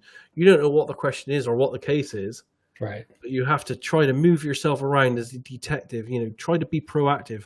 If you're getting a piece of information, ask what's going on. Try to move around. If you can't get to it, move 50 feet to the left, see if you can get a different viewpoint on it, or try to move above it or below it. So it's up to the remote viewer really to push themselves to get as much information about the target. And the more a remote viewer is enthusiastic about pushing themselves or professional about pushing themselves, eventually the more data they'll get for it. Now, I know there are some remote viewers who have done the moon, Mars, and even beyond that. Have you done any of those targets yourself? Yeah, and there quite a lot of them are on YouTube and stuff for free. Okay. Been tasked stuff on the moon, and with the alleged pyramids in Cydonia on Mars, and all kinds of stuff. Yeah, and not just me, because it's a bit of a pet topic of mine. This one, for the last 4 decades, I've collected remote viewing sessions from some of the top military remote viewers on down to the normal newbie that's trying to work targets for the first time, and pretty much across the board, everyone gets loads of structures, life forms on both Mars and the moon. That's so wild. And I think, going back to Ingo, in one of his books, he remote viewed the pyramids on Mars, right? Yeah, Penetration. Yeah. Penetration, that's right. That's the book. And he started in the first book because it came out early in '96, and it was only based about moon stuff. Literally a year ago, his estate released a new version, an updated version of the book, with a chapter on Mars as well, where Ingo remote viewed stuff on Mars, which he felt that he couldn't put out in the first book, and so the new version of Penetration's got even more better stuff in it. So get that book. Yeah. I mean, if you can find it. I don't know if it's available on Amazon or not. Is it? The new revised version's available on Amazon, paperback and Kindle. Okay, cool. What about the moon? Is there anything interesting on the moon that you have discovered or learned through other remote viewers? Yeah, and there's a great example on my website. I can give you the link later. Where over a period of, I think, 12 years, 3 different remote viewer taskers, unbeknownst to each other, had all sent me and made me go to the same target and location on the moon, but at 3 different points over it. And what's unique about this is there's this possibility within remote viewing that we might be picking up some kind of telepathic information in some way from the person that tasked the target. But the mere fact that I've had 3 different taskers task me the same target, but every time I've gone to the target, I come back with the same information, but more information each time I go there, kind of gives it an extra level of credence, in the fact that surely not all 3 of them are projecting that there's something on the moon. I must actually be seeing something on the moon. And yeah, I got on my website, I've got the all 3 remote viewing sessions that people can have a look at over that 12-year period. Cool. And it's great because you can actually see the sketches. I got like this, and the target on the moon is something that's like a cigar-shaped object laying in a crater on the moon. And my sketches actually show this structure, and my sketches do get better over the 12-year process of returning back to it, unbeknownst to me as well at the time. I had a interesting interview recently with a lady named Constance, and Constance Briggs, and she studies the moon pretty intensely, and she believes that the moon is not naturally made. Did you come to that conclusion at all? Not in the RV, but I've read some quite a few books on the moon. And stating the same thing, that it's an artificial satellite. Yeah. And even when NASA have, like they did a few years back, they actually crash landed a probe into the moon. And after they did that, there were reports that the moon was actually ringing like a bell for several minutes afterwards. Yeah. With the vibrations and stuff. So there are some very interesting things going on there with the moon. And we've had anomalies on the moon that go back, hundreds of years, that people seen lights and craters and all kinds of strange stuff. Yeah. So it's not just the RV information. There's a few scant tells from some of the astronauts as well, and some of the NASA footage that has picked up some interesting things. Yeah, so I think the moon is very important, especially the dark side of the moon, which is always facing away from us. Yeah.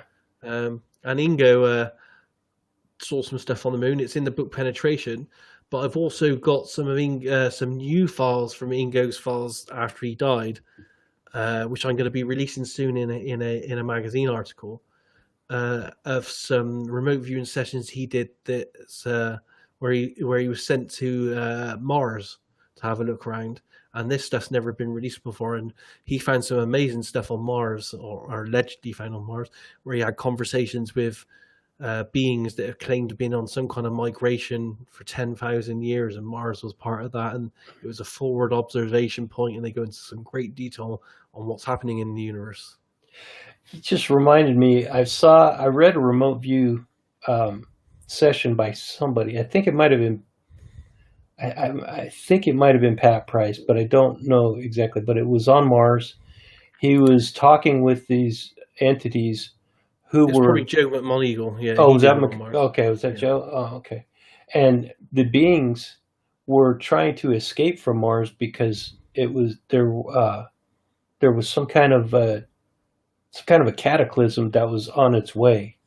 That seems to a lot of that seems to come up in a lot of the remote viewing sessions across the board on Mars. Wow. And as I said, there's loads of them from pretty much every school of remote viewing, and every major person that I know going back 4 decades has stuff on Mars and Moon which all corroborate with structures, life, past technologies, and cataclysm, especially on Mars, not so much on the Moon, but there are structures and stuff happening on the Moon there. One of the things that I point to, that if anybody is skeptical about the value of remote viewing, is the session that Ingo Swann did for, I think it was the moon, some moons of Jupiter, or one of the moons on Jupiter. Yeah, Jupiter, the planet Jupiter himself. He remote viewed it as the probe left Earth on its way there, and they wanted to see if he could pick up on scientific data, and then it'd be corroborated by the probe that went there. Yeah. And it was absolutely corroborated. His remote view was dead on. He picked up gases and all different rings that he was describing before anything had been there and stuff. Some of the data, because I saw the original files, he showed me it in New York, and these moon files as well. He was quite student in getting feedback. Because it's for some of us with remote viewing, we remote view a target, and you might have to wait decades for proper feedback on it until science is caught up enough to be able to give us decent enough pictures and video and stuff. Yeah. And he had a great file that he'd collected over many decades on Jupiter and the Moon to corroborate his early 1970s, because he did that in the 1970s. Wow. To corroborate his Jupiter data. Yeah, he spent the next 2-3 decades getting enough feedback to actually prove whether he was right or wrong on that. But a lot of his data was very accurate on Jupiter. And there was no way, the reason why I use that as kind of a milestone for anybody who's skeptical of the technology, nobody had ever been that far or that close to Jupiter before until that probe got there. Yeah. So there's no way he could have had been front loaded in any way. He absolutely, that was a raw target. There was very little data about that whole target until that probe got there, and he was proved quite accurate in that session. I think that's one of the best in my mind, and it's also one of the earliest of that technology proving useful and accurate. It just goes to show, really, that if someone had the money and the balls to use remote viewing right, even now, after all these years, it could be a really cost-effective exploratory tool for looking at anything, the far reaches of the universe. I mean, even the search for dark matter, or the search for an energy source, or the search for a cure to cancer.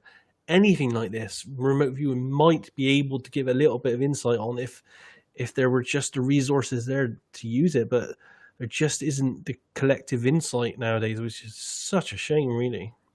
Yeah, I agree. Could it be used to develop new type of technologies? Yeah, because literally we could essentially move to the future, and then what we could do is we could remote view our feedback in the from the future Wow. to see what what technology do we need. If there's a cure for cancer in 50 years, describe the technology that's being used on a patient for the cure for cancer in 50 years, and then try to bring it back and try to visualize and get the details for it now. Man, the possibilities are endless, like you said, man. They are, yeah. But it could also be used for. We have to be honest with this. It could also be used unethically as well. It would be very easy to be in charge of a large corporation with an unlimited budget to set a consultancy up to say, okay, this team of 5 remote viewers, let's have a look at what Apple's going to produce as their next major technology in 5 years' time, and let's break it down and try to, get a head start on that.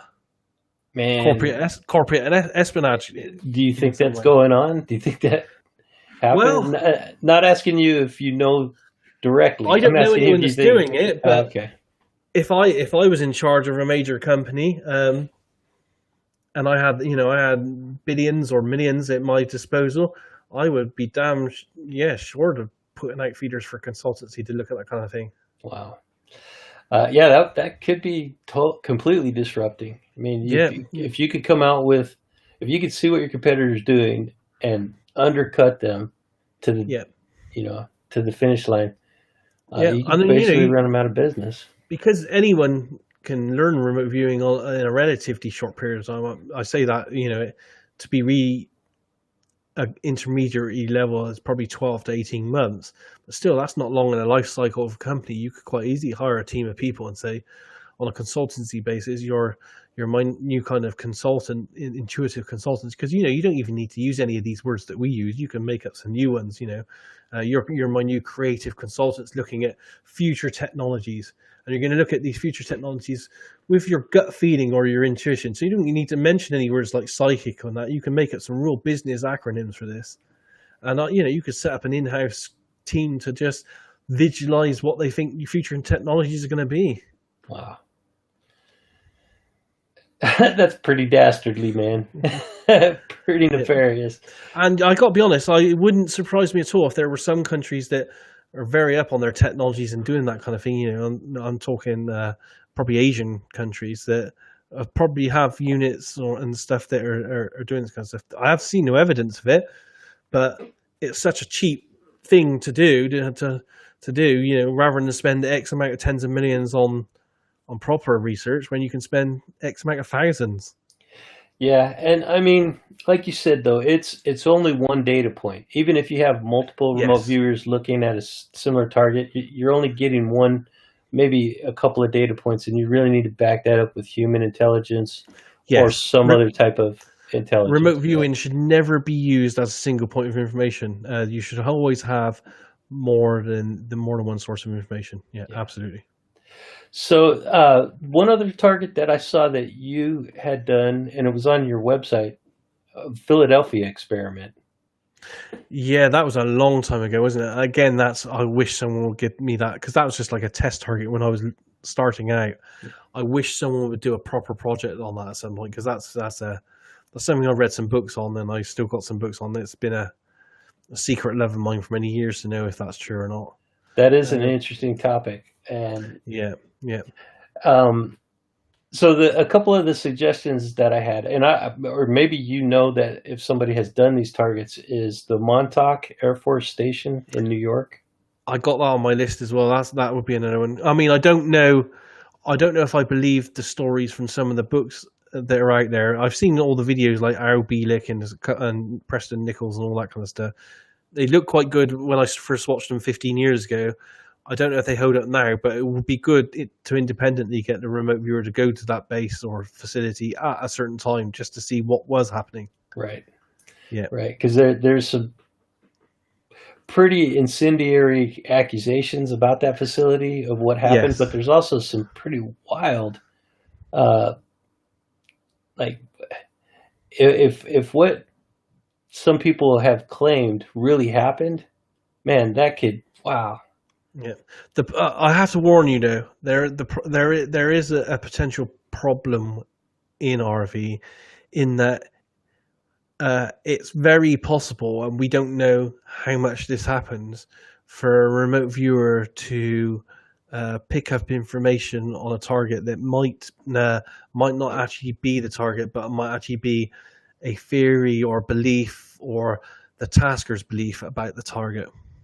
Isn't that why it's best to do a double blind test? Uh, that helps, but in targets where there's no feedback, Mm. it means that because you don't have enough feedback, you can't actually gauge the amount of accuracy of the remote viewing. So on the Montauk ones, for example, and any target, even like the Roswell one that I did, for example, you only have a certain amount of feedback. We don't have a craft or an alien body to actually say whether any of that's true. All we have is alleged witness testimony that kind of indicates that it might most probably be true. Right. And it's the same with the Montauk one. And yeah, and it's just as easy for a remote viewer to pick up and report a target that doesn't actually exist. So, and I did this as an experiment just to test the validity of it recently. Whereas I set, because I'm exploring how much of a role telepathy within remote viewing, I set a target that only existed in my head. I didn't even write it down on a sheet of paper. I did write it. I did type it up on the computer screen on Notepad, and I essentially said, okay, the target's going to be a triangle-shaped UFO. It's going to land in the field next to my house. Alien's going to get out. It's going to walk out in the field, get back into the craft, and it's going to fly off. And that the only thing that existed was it on my Notepad on my computer and in my mind, where I created this kind of imaginary event. And I set that as a task to 10 people that had volunteered for a project on Facebook. And all 10 of them came back with great remote viewing sessions, all describing in great detail a triangle-shaped UFO that lands in a field. Wow. with aliens. That's an interesting experiment, and yeah, that's potentially has some pretty problematic implications. Yes, Yeah. that's why a certain level of feedback is paramount to any target. Yeah. A level of feedback, and the more feedback you have on many different levels, like I would say, Phoenix Lights is great because you have witness testimony of hundreds of people. You have video films from every part of the city all the way around, and you have pictures from every part of the city all the way around. That gives quite a solid base of data to then look against the sketches that we did to say, are they sketching an object above a city? Does it look like it's a non-terrestrial type craft? So you have a certain amount of evidence. On some cases, you have less evidence, and I wouldn't say they'd be good candidates for remote viewing. What about Catalina Islands and the alleged underwater UFO base that's out there? That could possibly be a good target as well. Yes, that could definitely be one on the list. And there are several other alleged base targets that could be quite good as well. A lot of the you saw the stuff by Russell that he's done on. The underground bases. Yeah, that's fantastic. Yeah, there's some good RV on that, which I haven't done many, to be honest. I've only done the Area 51. Again, it's waiting for someone to give me these targets. It's a nightmare. It's frustrating having to wait decades for decent targets to come out sometimes. And really, without muddying the water or actually, stacking the pond, as it were. If you go fishing and you go fishing in a stacked pond, you're going to catch something. But without doing that, how do you find people to task you for certain things? Is it possible? That's a hard one as well, because I get asked all the time, can I give you a target? But you have to be very careful, because when you're working blind, it's again down to ethics. When you're working blind and you get someone like, on Facebook, for example, I get random people say, I got a target I want you to try, will you do it for me? I don't know this person. They're just like someone that's friended me on Facebook. Mm-hmm. For all I know, if I was a naive person, I'd say, yeah, I'll do a target for you. But they may be tasking me. They may be a terrorist, for example, tasking me with, I don't know, how's the best way for me to get into such and such facility to plant a bomb? Yeah. And I may be giving them a sketch saying, okay, there's the target's a structure, and you go around the back here, and you'll find a door kind of thing. Or it may be someone that said, wants you to say, oh, I've got a friend that's missing. Can you help me find them? But you don't know the circumstances of what's going to happen. It might be someone that's wife has left them because he beat her or something, and he's asking you to find his wife so that he can then harm her again. Right. So because you're working blind, you have to be very careful about what you're accepting, which again makes it very hard to get targets. So it takes a long time to foster relationships with other remote viewers that you trust enough not to send you on stupid targets and wild goose chases to then get them to give you good targets.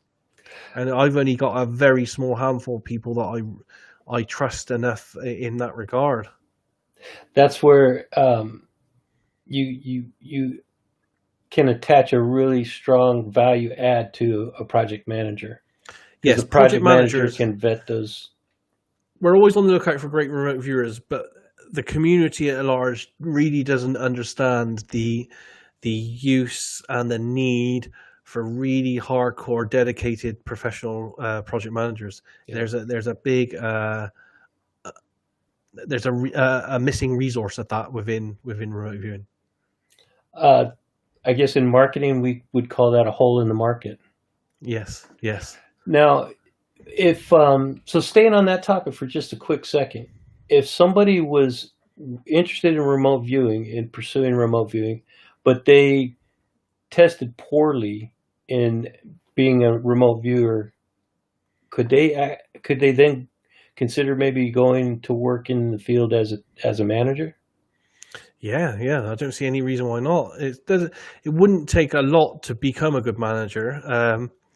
I think setting targets can be quite a skill in itself, but it's a very easily teachable skill. And then it's just a case of being able to administrate and manage a group of people and being a liaison between clients and a team of remote viewers. Trying to keep them as blind as possible, but also trying to keep them on target and get their stuff in, compile it into reports, sending that back to the client.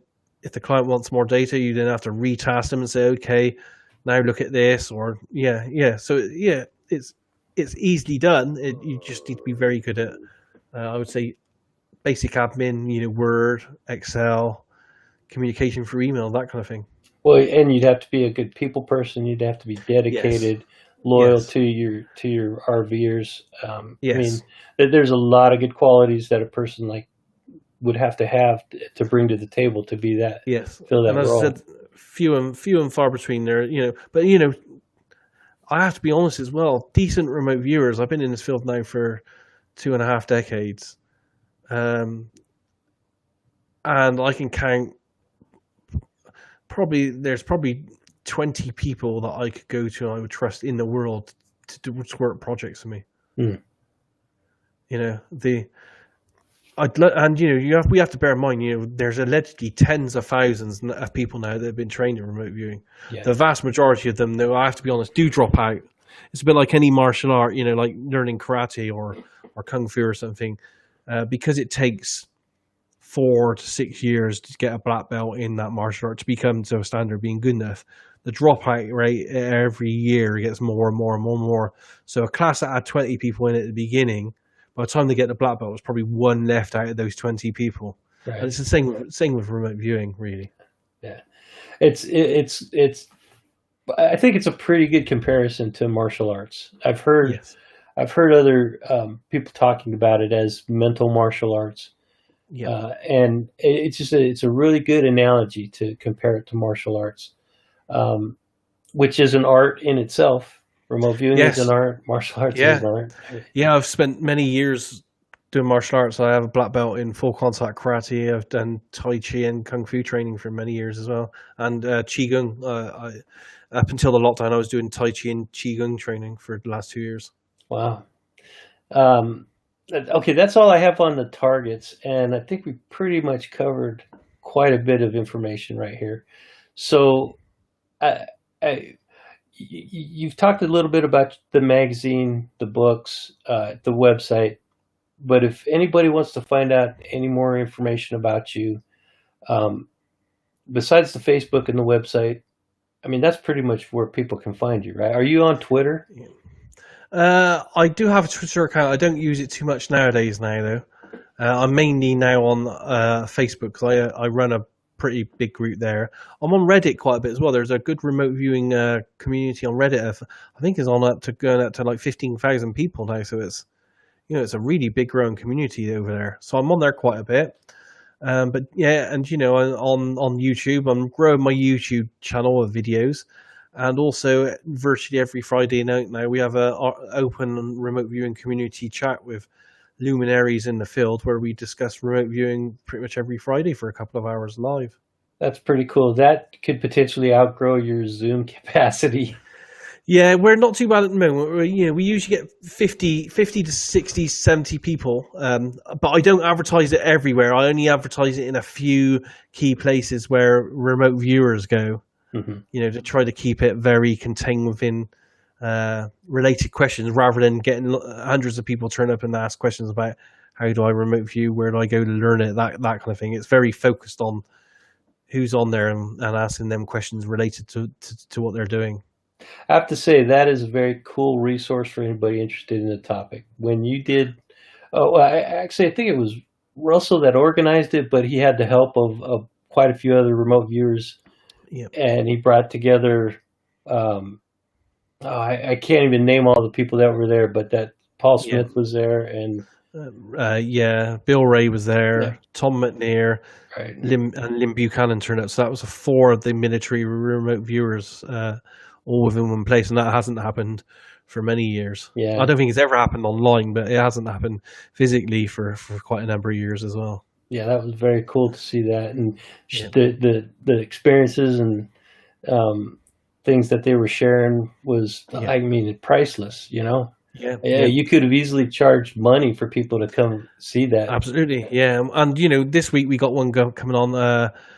We got Gail Husick from America, and we got Alexis Champion from Paris, France, and both of those run remote viewing companies where they do work for business-related clients, and they're both coming on to talk about their work that they're doing, which is slightly different than the kind of work that I'm doing, because theirs is business to business, whereas mine's more of a business to consumer kind of relationship. Yeah, so again, we have great talks for all the time. And anybody who's interested in getting into one of those Zoom meetings should subscribe to your Facebook channel, right? Yeah, if they can find it on any of the free top remote viewing Facebook channels, that's where I advertise it, or on Reddit as well. Okay. And the past talks are all free for anyone to watch on my YouTube channel. You just go to YouTube and type in "remote viewed," and then my channel will come up. Good deal. Is there anything besides the new RV session that's going to be coming out in a well, it's going to be available to the Crypto Viewer patrons, but then it's going to be out in about a month or two on your channel. Besides that project, do you have anything else that you'd like to announce to let people know is coming out soon? Just trying to think, is there anything else? Not really. If I just have my usual anything I do, I try to publish, on all channels out there. And I'm publishing stuff all the time. I'm trying to grow the YouTube channel, so I've added like 12 videos this last week alone, and there's some great previous radio interviews with Ingo Swann on there as well. So on your channel, yeah, on the YouTube channel, yeah. Oh, very cool. They were radio interviews with Jeff Rents on the Rents channel, and he gave me permission to re-upload the radio interviews to YouTube. That's very cool of him to do that. Yeah, and I just put I'm putting tomorrow 2 remote viewing sessions I did for the Farsight Institute on the channel as well, and I did those several years back in 2016, and they're really interesting projects in the fact that I did the RV before Target even existed, so we did it 2 months in advance to try to predict what the news would be. And yeah, that was all done live on video as well. So what we did on that is I did a target in month 1, even though the target doesn't exist, knowing that it would be for a news event in month 2. but that wouldn't be chosen until month 3 when someone would look back at month 2 and then pick a random news target. Oh, wow. So I was doing targets 2 months before a month per target had existed, but 2 months before someone randomly picked a target. And I was still getting really accurate data. And I got the 2 main ones I'm putting on there was the crash of an Egypt air flight, and the other target it was a terrorist attack in some country or something Wow. which I predicted 2 months in advance. Yeah. So, I mean, if people want good quality information about remote viewing, if they want to be entertained by some fantastic remote viewing sessions, check out Daz's channel 100% because there's a lot of cool stuff there. If you want to learn remote viewing, check out Daz's website, remoteviewed.com, and become a member of that Facebook page. And one thing that I suggest for people is if you're interested in a topic and you join a group, whether it's a Facebook page or a Reddit subreddit channel or a YouTube channel, try to in some way get engaged with the community. You will get so much more out of your experience by being involved, not just asking questions, but also offering suggestions and ideas. Because without that two-way exchange, you're really not getting the full experience of being involved in a community. Yeah. And right now, everybody's locked down, so the internet is is the biggest way to connect with other people. Lockdown's a year for me here now. I haven't gone more than a few miles from my house for virtually a year now that we're approaching March. I have several friends on Twitter that live in the UK, different parts of the UK, but in my mind, everybody's neighbors, right, in the UK because it's just a small area. But they've had similar experiences where they can't even go outside their house at times. Now, that hasn't happened. I go out every day. Sorry, go ahead. For at least a walk every day for an hour or two. But literally, I haven't for almost a year. I haven't been farther than 5 or 6 miles from my house, and it's starting to get a bit stir crazy now. Yeah, that cabin fever. Now it's not that bad where I'm at. I live in Nevada, Las Vegas, and they did shut the city down for a little while. I mean, there was nobody going into the casinos on the strip. It was literally a ghost town. I got video of it driving down the strip and nobody on the streets, man. It was so scary. And just because of what that could potentially mean, a city like Las Vegas becoming a ghost town overnight, that's not good.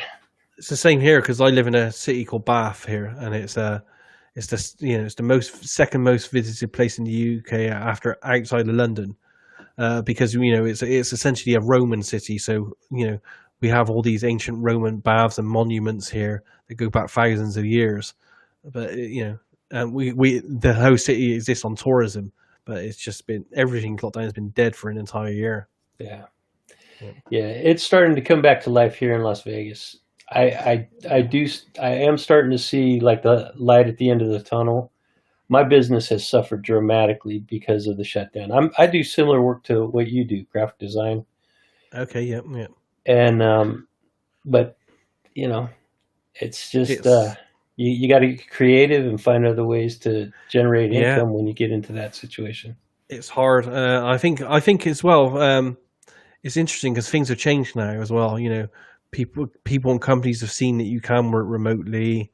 Yeah. I think we're going to be reaching a new epoch of things now, good or bad. I don't know really, but it's all changed. Technology changes everything eventually. Yeah. And like it or hate it, that's the way it's going to be. So you have to get used to it. Yeah. I'll tell you what, we'll have to come back at some point as well and discuss some of the RV I did with crypto viewing at some point at the very early stages of the coronavirus outbreak, and we were all getting data that it was definitely absolutely an escape from the lab in Wuhan. Oh, definitely. Yeah, you know what? I mean, there's so much that we have left on the table that we didn't even touch on. I would definitely like to, but we've already been at this over 2 hours, and Okay. I know it's late where you're at. I want to respect your time. One of the biggest questions that I have, and I didn't even get to it. We'll save it for later, but and I'll just leave it as a teaser for people. And what is your weirdest or scariest remote view that you've ever done? And we'll leave it at that, okay? We'll come back to Oh, I could that. tell you. You know what? If if it's not going to take too long, if you want to throw it out there, give a teaser, and then we could go into detail on it the next time we talk. There's two. The weirdest and best one, and it's actually available as a free video as well, is I was tasked by Courtney Brown to look at the JFK assassination, That's right. I saw that. and I went off. I went off on a tangent halfway through because I knew that someone was in the process of going through a death event, and I followed that person as they actually transgressed from being physical to being non-physical, and I followed them into the first stages of the afterlife. So that's pretty amazing. Yeah. And another really amazing one, which filled me with a little bit of hope, really, was when I was targeted once against the figure known as Jesus Christ, and I just had the most amazing feelings of energy and love and all kinds of really nice stuff on that one. And I'm not a Well, religious person in any way. oh, really? Wow. Yeah. That's interesting. Very interesting. So yeah, we'll leave the details for that for both of those remote views for a later Yeah. discussion. And I encourage people to check out your channel to learn more about the work that you do.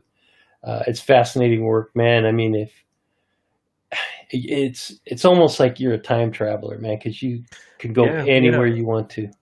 I think we are that we are explorers in time and space. It's and when it's weird because you sit there and you say that to yourself and you think you sound a bit stupid, but that's essentially that's what I'm doing on a literally a daily basis. I sit down at my dining room table with my tablet and my pen, and I'm off on these forays into time and space, and it's just mind-boggling. I've been doing it for years now, and paid as a paid remote viewer for the last 3 years. It's fantastic to be able to do that for people. It seems like it would be impossible to get tired of doing it, you know, because you get Yeah, to see some of the weirdest or most wondrous things that. absolutely. Even the cryptocurrency, doing 3 years of cryptocurrencies every single week. I'm not tired of it because each time you do it, there's the expectation: am I on target? Am I on target? There's 9,000 of these. Did I get the right one? Did I get it right? And then you see the logo and you see your sketch of the logo, and you're like, yes, nailed Yeah, it. yeah. Yeah. I also wanted to ask you what your favorite cryptocurrency is, but I'm 90% all in, and this isn't all based on intuitive information. This is based on 2 years of research. I'm 90% of my holding in on Bitcoin. yeah, I think that's a smart play. It's probably the safest play for anybody, Yeah, um, and there's potential upside to that. That yeah.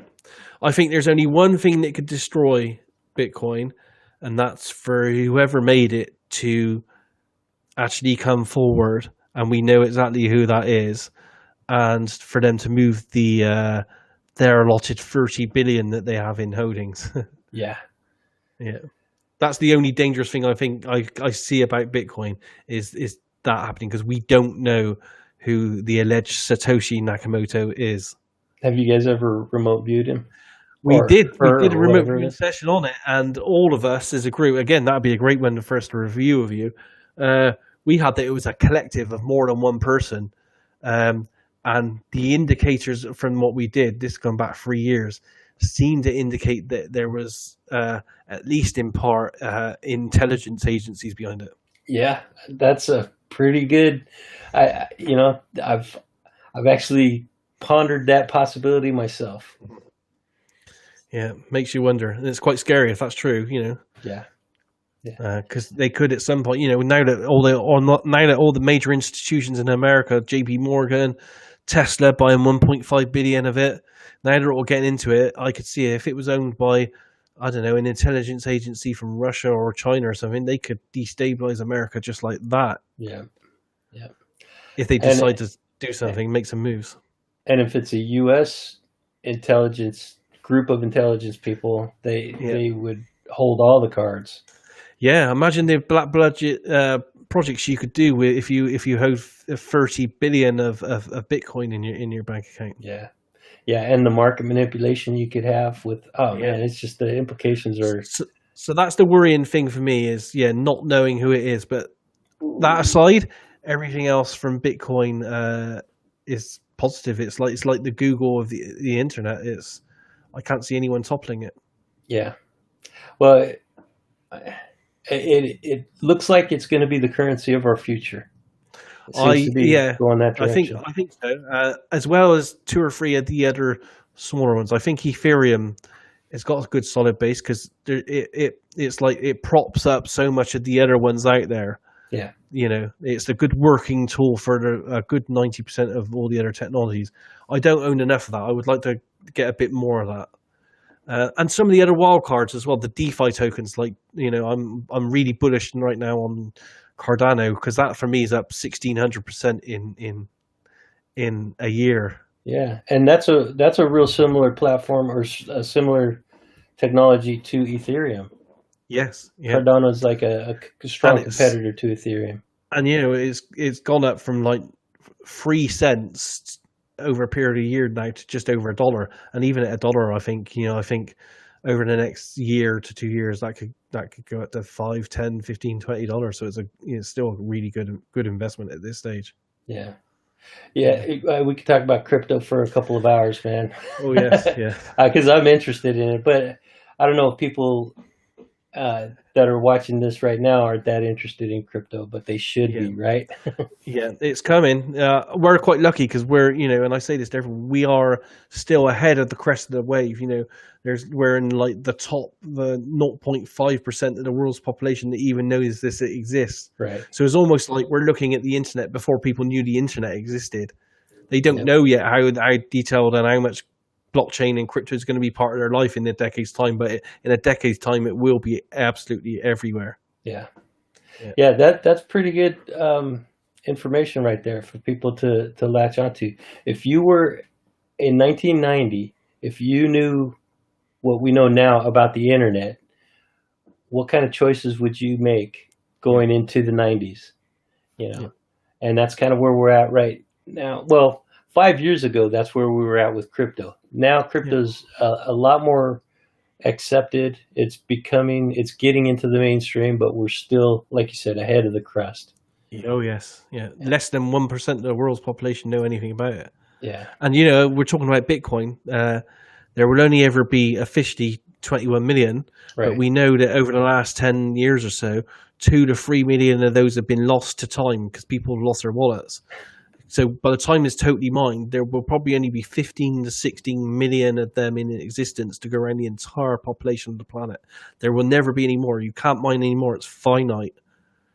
So do you know what the ETA is for that last coin to be mined? Oh, it's like 2000. It's like 2100 or something. It's a long time in the future because it gets as it's progressively goes into the future, it gets less and less and less and takes more and more time. Yeah. But I think we're at let's have a look. I think we're at 18. Are we at 18 million already?